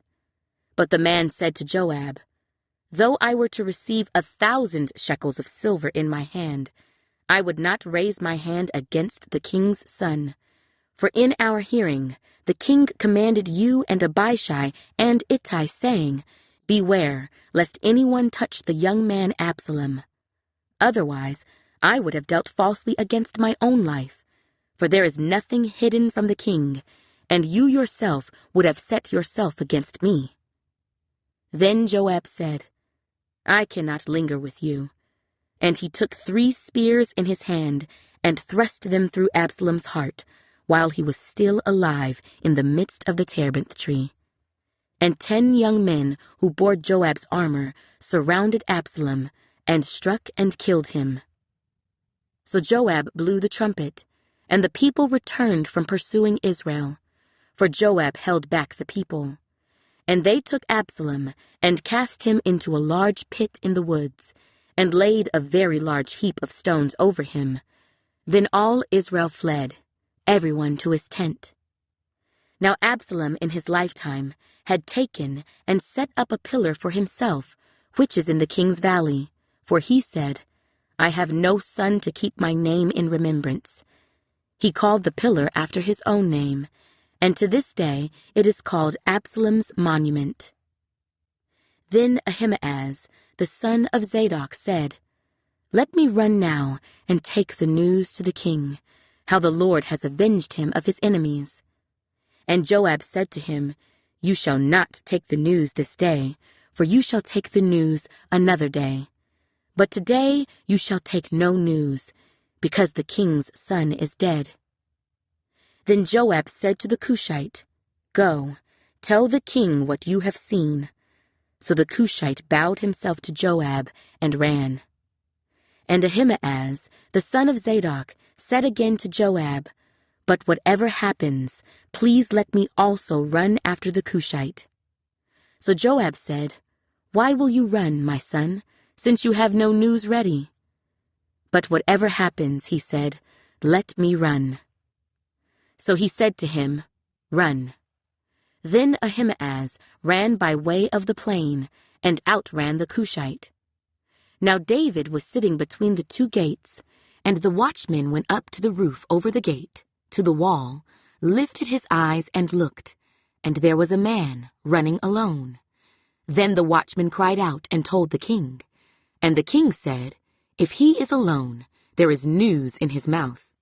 And he came rapidly and drew near. Then the watchman saw another man running, and the watchman called to the gatekeeper and said, There is another man running alone. And the king said, He also brings news. So the watchman said, I think the running of the first is like the running of Ahimaaz, the son of Zadok. And the king said, He is a good man, and comes with good news. So Ahimaaz called out and said to the king, All is well. Then he bowed down with his face to the earth before the king, and said, Blessed be the Lord your God, who has delivered up the men who raised their hand against my lord the king. The king said, Is the young man Absalom safe?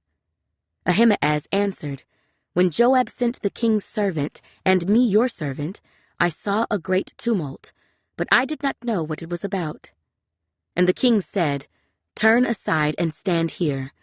So he turned aside and stood still. Just then the Cushite came, and the Cushite said, There is good news, my lord the king, for the Lord has avenged you this day of all those who rose against you. And the king said to the Cushite, Is the young man Absalom safe? So the Cushite answered, May the enemies of my lord the king, and all who rise against you to do harm, be like that young man. Then the king was deeply moved, and went up to the chamber over the gate, and wept. And as he went, he said thus, O my son Absalom, my son Absalom, if only I had died in your place. O Absalom, my son, my son. 2 Samuel, chapter 19. And Joab was told, Behold, the king is weeping and mourning for Absalom. So the victory that day was turned into mourning for all the people. For the people heard it said that day, The king is grieved for his son. And the people stole back into the city that day, as people who are ashamed steal away when they flee in battle. But the king covered his face, and the king cried out with a loud voice, O my son Absalom, O Absalom, my son, my son.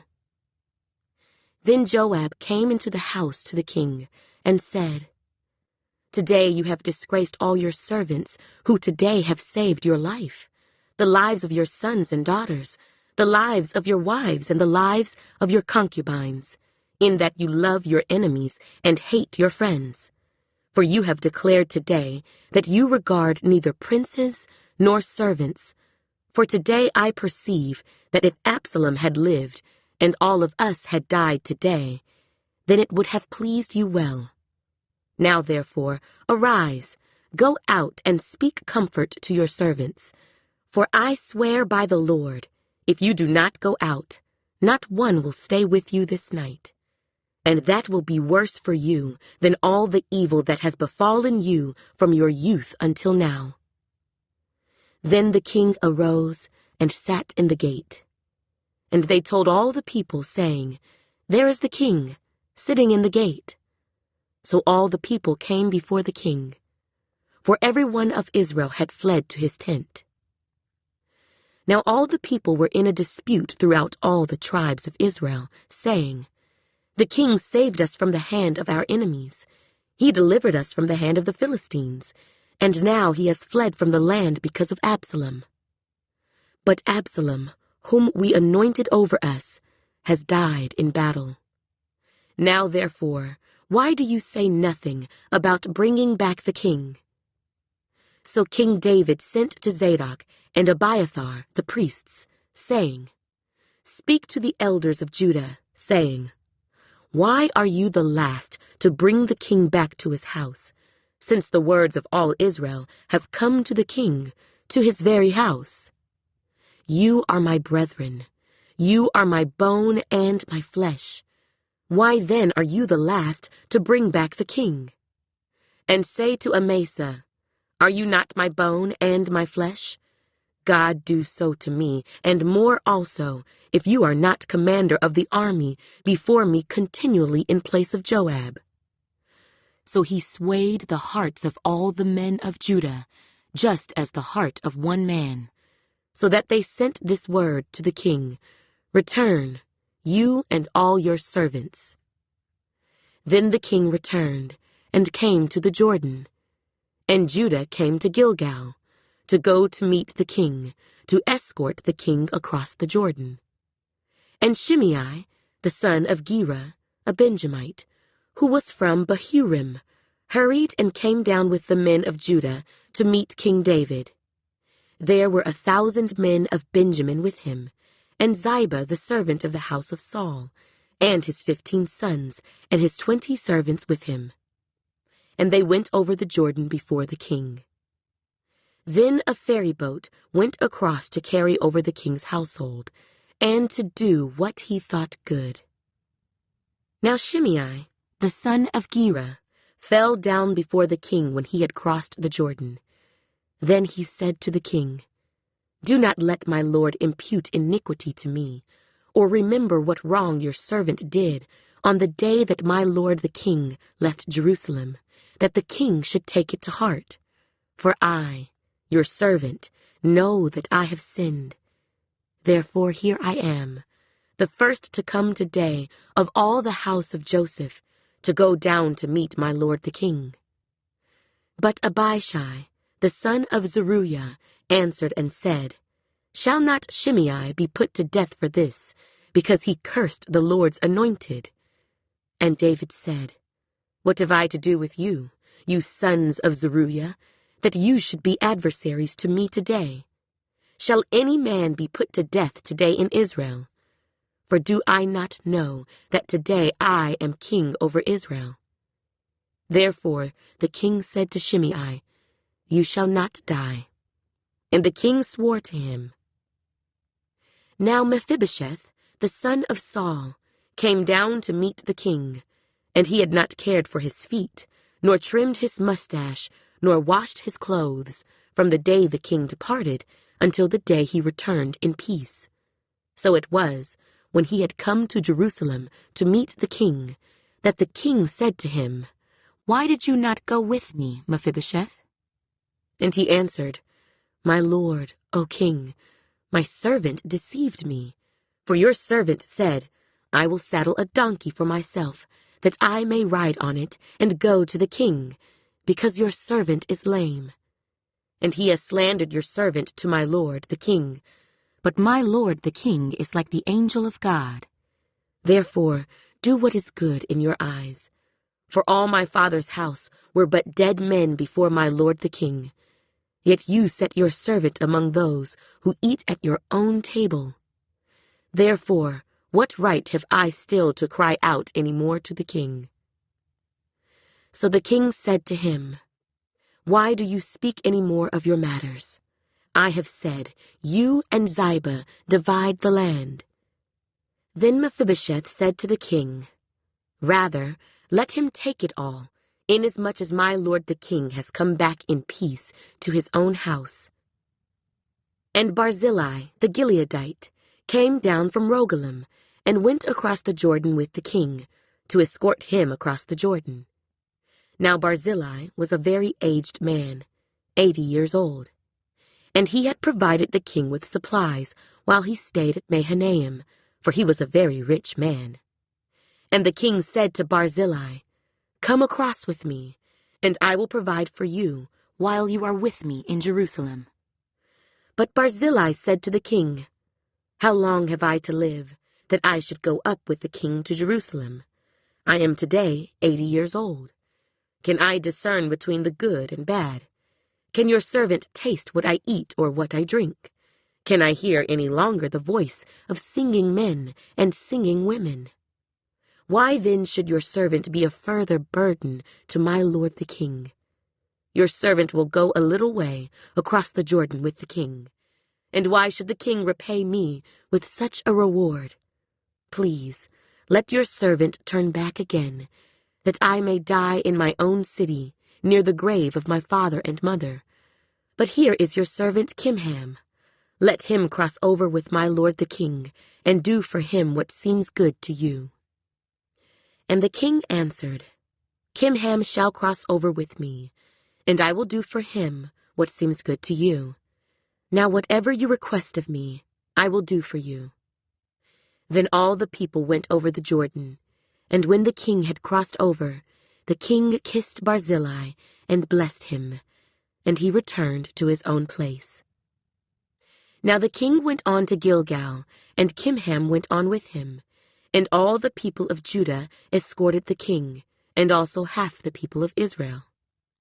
Just then all the men of Israel came to the king, and said to the king, Why have our brethren, the men of Judah, stolen you away, and brought the king, his household, and all David's men with him across the Jordan?" So all the men of Judah answered the men of Israel, "Because the king is a close relative of ours.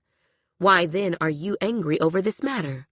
Have we ever eaten at the king's expense, or has he given us any gift?" And the men of Israel answered the men of Judah and said, "We have 10 shares in the king, therefore we also have more right to David than you. Why then do you despise us? Were we not the first to advise bringing back our king?" Yet the words of the men of Judah were fiercer than the words of the men of Israel. 2 Samuel, chapter 20. And there happened to be there a rebel, whose name was Sheba, the son of Bichri, a Benjamite. And he blew a trumpet and said, "We have no share in David, nor do we have inheritance in the son of Jesse. Every man to his tents, O Israel." So every man of Israel deserted David, and followed Sheba, the son of Bichri. But the men of Judah, from the Jordan as far as Jerusalem, remained loyal to their king.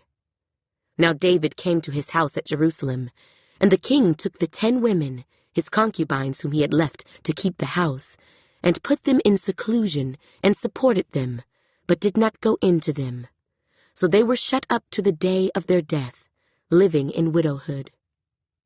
And the king said to Amasa, "Assemble the men of Judah for me within 3 days, and be present here yourself." So Amasa went to assemble the men of Judah, but he delayed longer than the set time which David had appointed him. And David said to Abishai, "Now Sheba the son of Bichri will do us more harm than Absalom. Take your Lord's servants and pursue him, lest he find for himself fortified cities and escape us." So Joab's men, with the Kerethites, the Pelethites, and all the mighty men, went out after him. And they went out of Jerusalem to pursue Sheba, the son of Bichri. When they were at the large stone, which is in Gibeon, Amasa came before them. Now Joab was dressed in battle armor. On it was a belt, with a sword fastened in its sheath at his hips. And as he was going forward, it fell out. Then Joab said to Amasa, "Are you in health, my brother?" And Joab took Amasa by the beard with his right hand to kiss him. But Amasa did not notice the sword that was in Joab's hand. And he struck him with it in the stomach, and his entrails poured out on the ground, and he did not strike him again. Thus he died. Then Joab and Abishai, his brother, pursued Sheba, the son of Bichri. Meanwhile, one of Joab's men stood near Amasa and said, "Whoever favors Joab and whoever is for David, follow Joab." But Amasa wallowed in his blood in the middle of the highway. And when the man saw that all the people stood still, he moved Amasa from the highway to the field and threw a garment over him, when he saw that everyone who came upon him halted. When he was removed from the highway, all the people went on after Joab to pursue Sheba, the son of Bichri. And he went through all the tribes of Israel to Abel and Bethmaachah and all the Beerites. So they were gathered together, and also went after Sheba. Then they came and besieged him in Abel of Bethmaachah, and they cast up a siege mound against the city, and it stood by the rampart. And all the people who were with Joab battered the wall to throw it down. Then a wise woman cried out from the city, "Hear, hear! Please say to Joab, 'Come near by, that I may speak with you.' When he had come near to her, the woman said, 'Are you Joab?' He answered, 'I am.' Then she said to him, 'Hear the words of your maidservant.' And he answered, 'I am listening.' So she spoke, saying, 'They used to talk in former times, saying, They shall surely seek guidance at Abel, and so they would end disputes. I am among the peaceable and faithful in Israel. You seek to destroy a city and a mother in Israel. Why would you swallow up the inheritance of the Lord?" And Joab answered and said, far be it from me that I should swallow up or destroy. That is not so. But a man from the mountains of Ephraim, Sheba the son of Bichri by name, has raised his hand against the king, against David. Deliver him only, and I will depart from the city." So the woman said to Joab, "Watch, his head will be thrown to you over the wall." Then the woman in her wisdom went to all the people, and they cut off the head of Sheba the son of Bichri, and threw it out to Joab. Then he blew a trumpet, and they withdrew from the city, every man to his tent. So Joab returned to the king at Jerusalem. And Joab was over all the army of Israel. Benaiah, the son of Jehoiada, was over the Kerethites and the Pelethites. Adoram was in charge of revenue. Jehoshaphat, the son of Ahilud, was recorder. Sheva was scribe. Zadok and Abiathar were the priests, and Ira, the Jairite, was a chief minister under David. 2 Samuel chapter 21. Now there was a famine in the days of David for 3 years, year after year, and David inquired of the Lord. And the Lord answered, "It is because of Saul and his bloodthirsty house, because he killed the Gibeonites." So the king called the Gibeonites and spoke to them. Now the Gibeonites were not of the children of Israel, but of the remnant of the Amorites. The children of Israel had sworn protection to them, but Saul had sought to kill them in his zeal for the children of Israel and Judah. Therefore David said to the Gibeonites, "What shall I do for you? And with what shall I make atonement, that you may bless the inheritance of the Lord?" And the Gibeonites said to him, "We will have no silver or gold from Saul or from his house, nor shall you kill any man in Israel for us." So he said, "Whatever you say, I will do for you." Then they answered the king, "As for the man who consumed us and plotted against us, that we should be destroyed from remaining in any of the territories of Israel, let 7 men of his descendants be delivered to us, and we will hang them before the Lord in Gibeah of Saul, whom the Lord chose." And the king said, "I will give them." But the king spared Mephibosheth, the son of Jonathan, the son of Saul, because of the Lord's oath that was between them, between David and Jonathan, the son of Saul. So the king took Armoni and Mephibosheth, the 2 sons of Rizpah, the daughter of Aiah, whom she bore to Saul, and the 5 sons of Michal, the daughter of Saul, whom she brought up for Adriel, the son of Barzillai, the Maholathite. And he delivered them into the hands of the Gibeonites, and they hanged them on the hill before the Lord. So they fell, all 7 together, and were put to death in the days of harvest, in the first days, in the beginning of barley harvest. Now Rizpah, the daughter of Aiah, took sackcloth and spread it for herself on the rock, from the beginning of harvest until the late rains poured on them from heaven. And she did not allow the birds of the air to rest on them by day, nor the beasts of the field by night. And David was told what Rizpah the daughter of Aiah, the concubine of Saul, had done. Then David went and took the bones of Saul and the bones of Jonathan his son from the men of Jabesh Gilead, who had stolen them from the street of Bethshan, where the Philistines had hung them up, after the Philistines had struck down Saul in Gilboa. So he brought up the bones of Saul and the bones of Jonathan his son from there, and they gathered the bones of those who had been hanged. They buried the bones of Saul and Jonathan his son in the country of Benjamin in Zelah, in the tomb of Kish his father. So they performed all that the king commanded, and after that God heeded the prayer for the land. When the Philistines were at war again with Israel, David and his servants with him went down and fought against the Philistines, and David grew faint. Then Ishbi-Benob, who was one of the sons of the giant, the weight of whose bronze spear was 300 shekels, who was bearing a new sword, thought he could kill David. But Abishai, the son of Zeruiah, came to his aid, and struck the Philistine, and killed him. Then the men of David swore to him, saying, "You shall go out no more with us to battle, lest you quench the lamp of Israel." Now it happened afterward that there was again a battle with the Philistines at Gob. Then Sibbecai the Hushathite killed Saph, who was one of the sons of the giant. Again there was war at Gob with the Philistines, where Elhanan the son of Jairi-Oregim, the Bethlehemite, killed the brother of Goliath the Gittite, the shaft of whose spear was like a weaver's beam.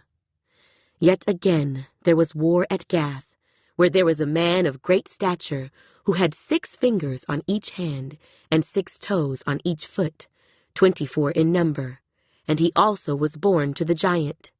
So when he defied Israel, Jonathan, the son of Shimeah, David's brother, killed him.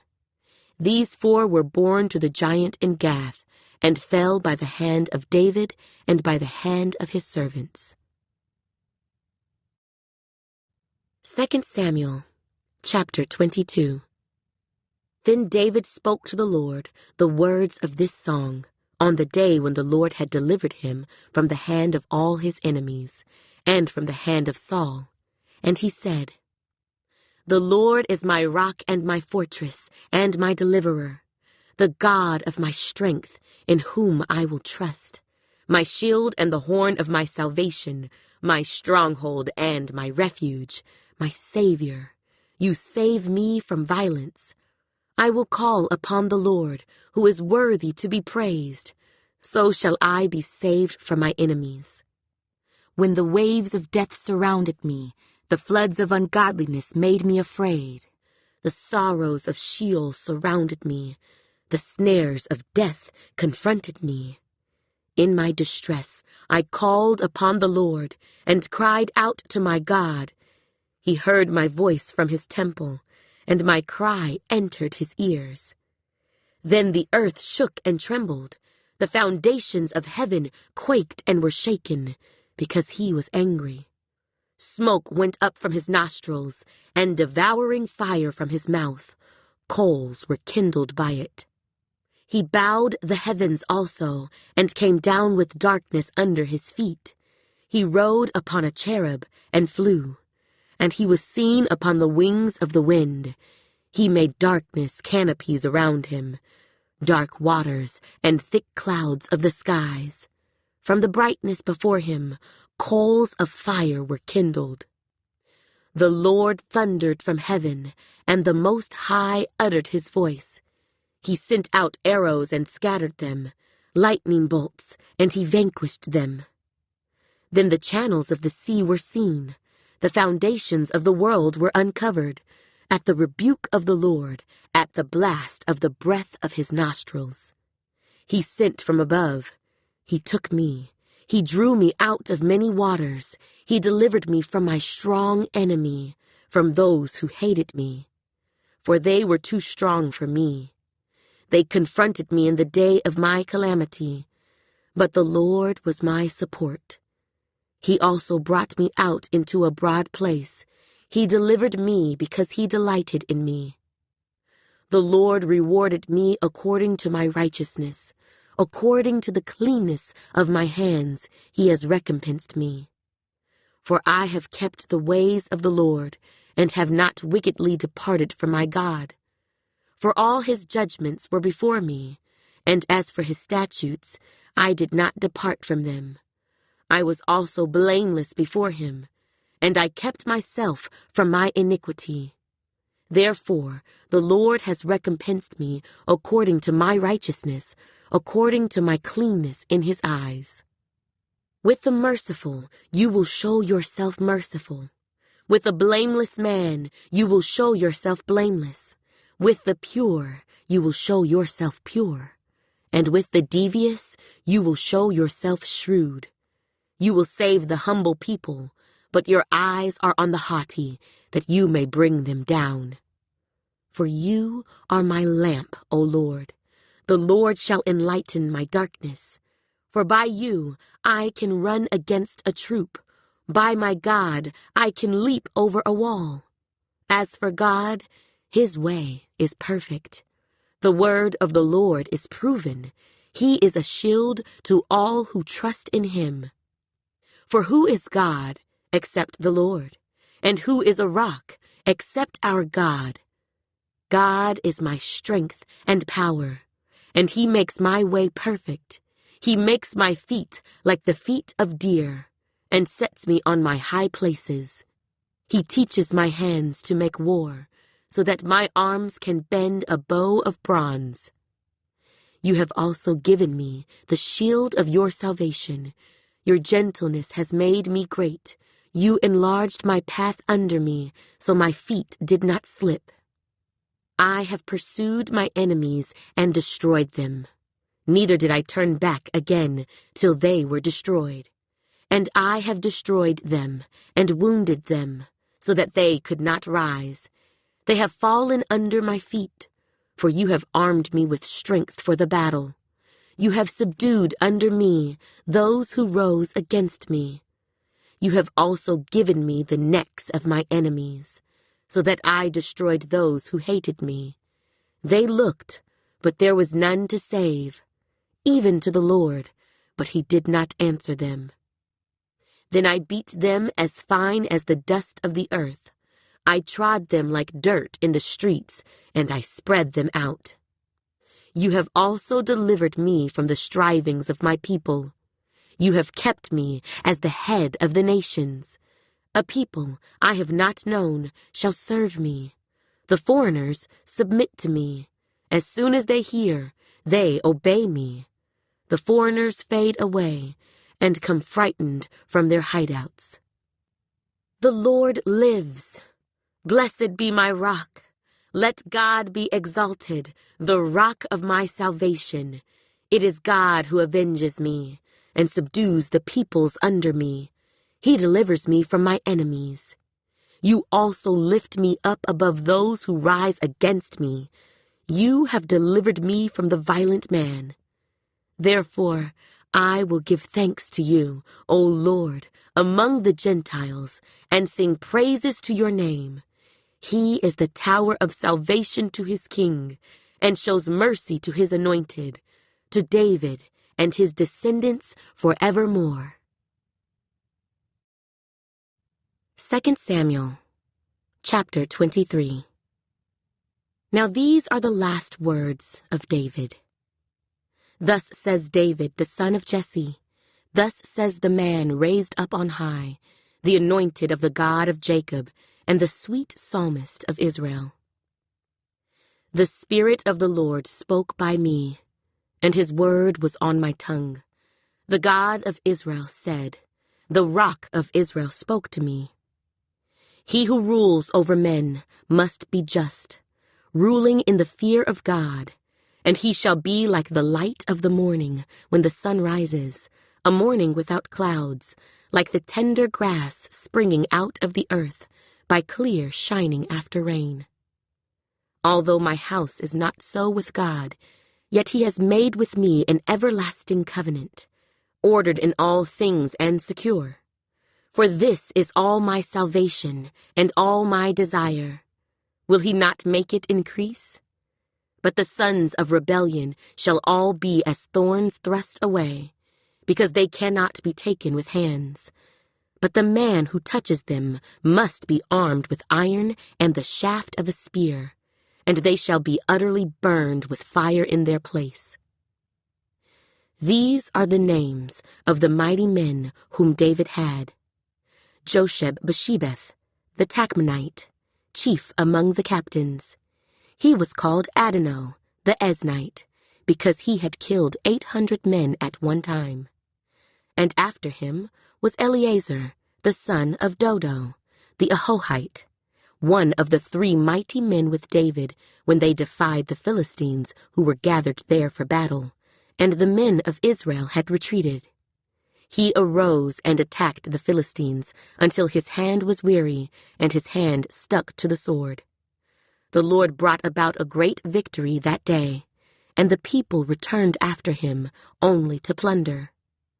And after him was Shammah, the son of Agi, the Hararite.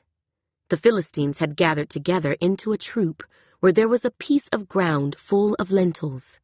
So the people fled from the Philistines, but he stationed himself in the middle of the field, defended it, and killed the Philistines. So the Lord brought about a great victory. Then 3 of the 30 chief men went down at harvest time and came to David at the cave of Adullam. And the troop of Philistines encamped in the valley of Rephaim. David was then in the stronghold, and the garrison of the Philistines was then in Bethlehem.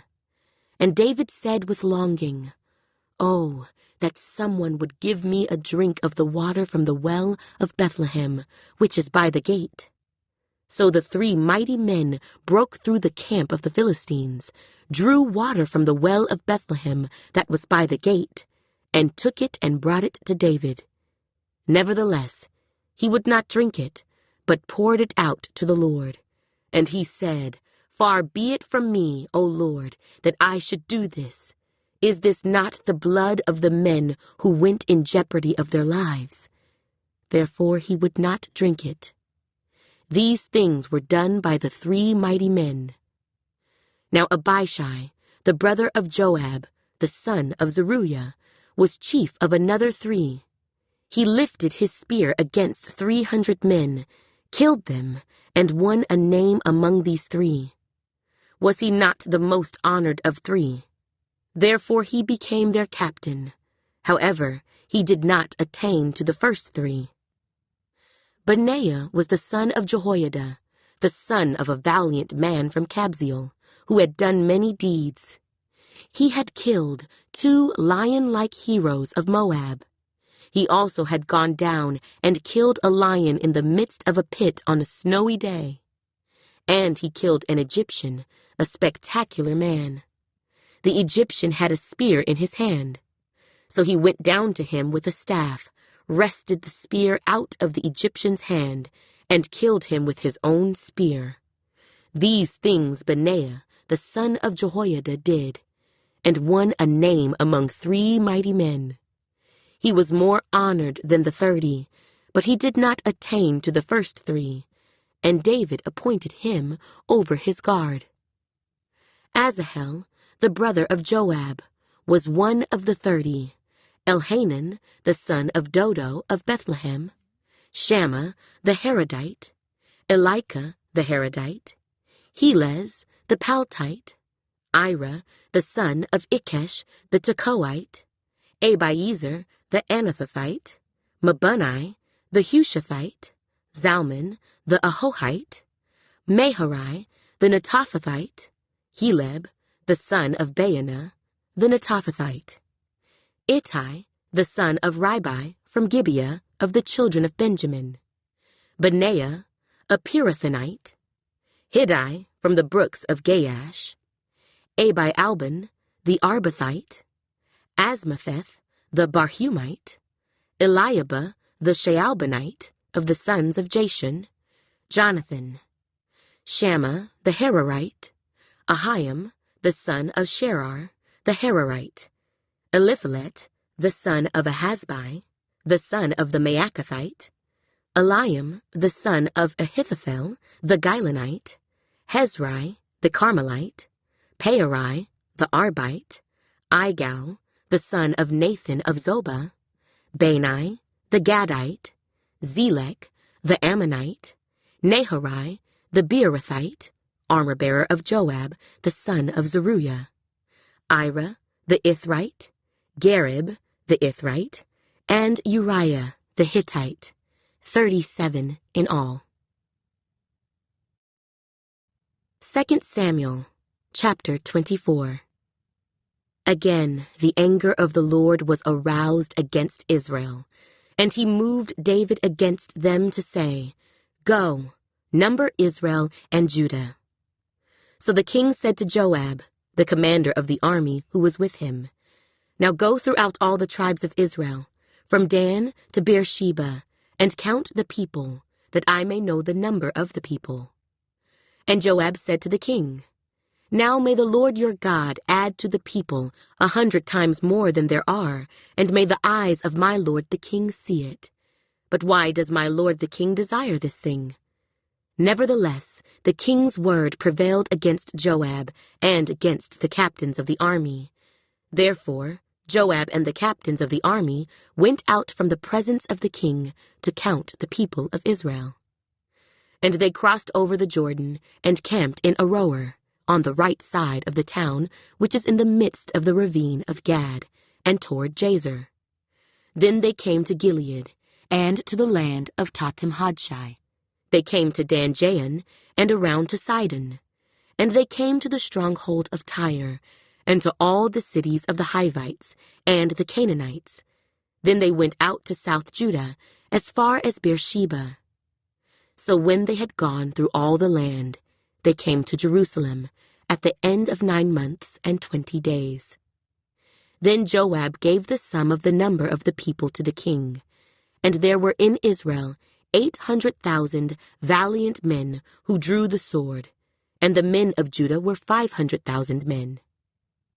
And David's heart condemned him after he had numbered the people. So David said to the Lord, "I have sinned greatly in what I have done. But now, I pray, O Lord, take away the iniquity of your servant, for I have done very foolishly." Now when David arose in the morning, the word of the Lord came to the prophet Gad, David's seer, saying, "Go and tell David, thus says the Lord, I offer you 3 things. Choose one of them for yourself, that I may do it to you."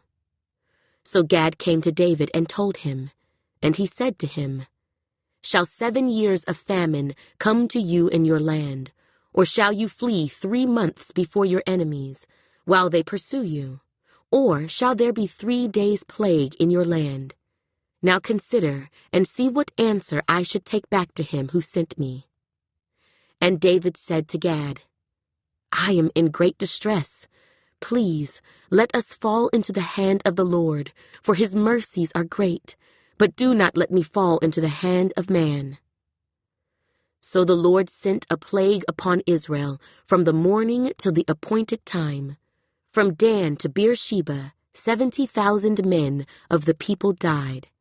And when the angel stretched out his hand over Jerusalem to destroy it, the Lord relented from the destruction, and said to the angel who was destroying the people, "It is enough. Now restrain your hand." And the angel of the Lord was by the threshing floor of Araunah the Jebusite. Then David spoke to the Lord when he saw the angel who was striking the people, and said, "Surely I have sinned, and I have done wickedly. But these sheep, what have they done? Let your hand, I pray, be against me and against my father's house." And Gad came that day to David and said to him, "Go up, erect an altar to the Lord on the threshing floor of Araunah the Jebusite." So David, according to the word of Gad, went up as the Lord commanded. Now Araunah looked, and saw the king and his servants coming toward him. So Araunah went out and bowed before the king, with his face to the ground. Then Araunah said, "Why has my lord the king come to his servant?" And David said, "To buy the threshing floor from you, to build an altar to the Lord, that the plague may be withdrawn from the people." Now Araunah said to David, "Let my lord the king take and offer up whatever seems good to him. Look, here are oxen for burnt sacrifice, and threshing implements, and the yokes of the oxen for wood. All these, O king, Araunah has given to the king." And Araunah said to the king, "May the Lord your God accept you." Then the king said to Araunah, "No, but I will surely buy it from you for a price. nor will I offer burnt offerings to the Lord my God with that which costs me nothing." So David bought the threshing floor and the oxen for 50 shekels of silver. And David built there an altar to the Lord, and offered burnt offerings and peace offerings. So the Lord heeded the prayers for the land, and the plague was withdrawn from Israel.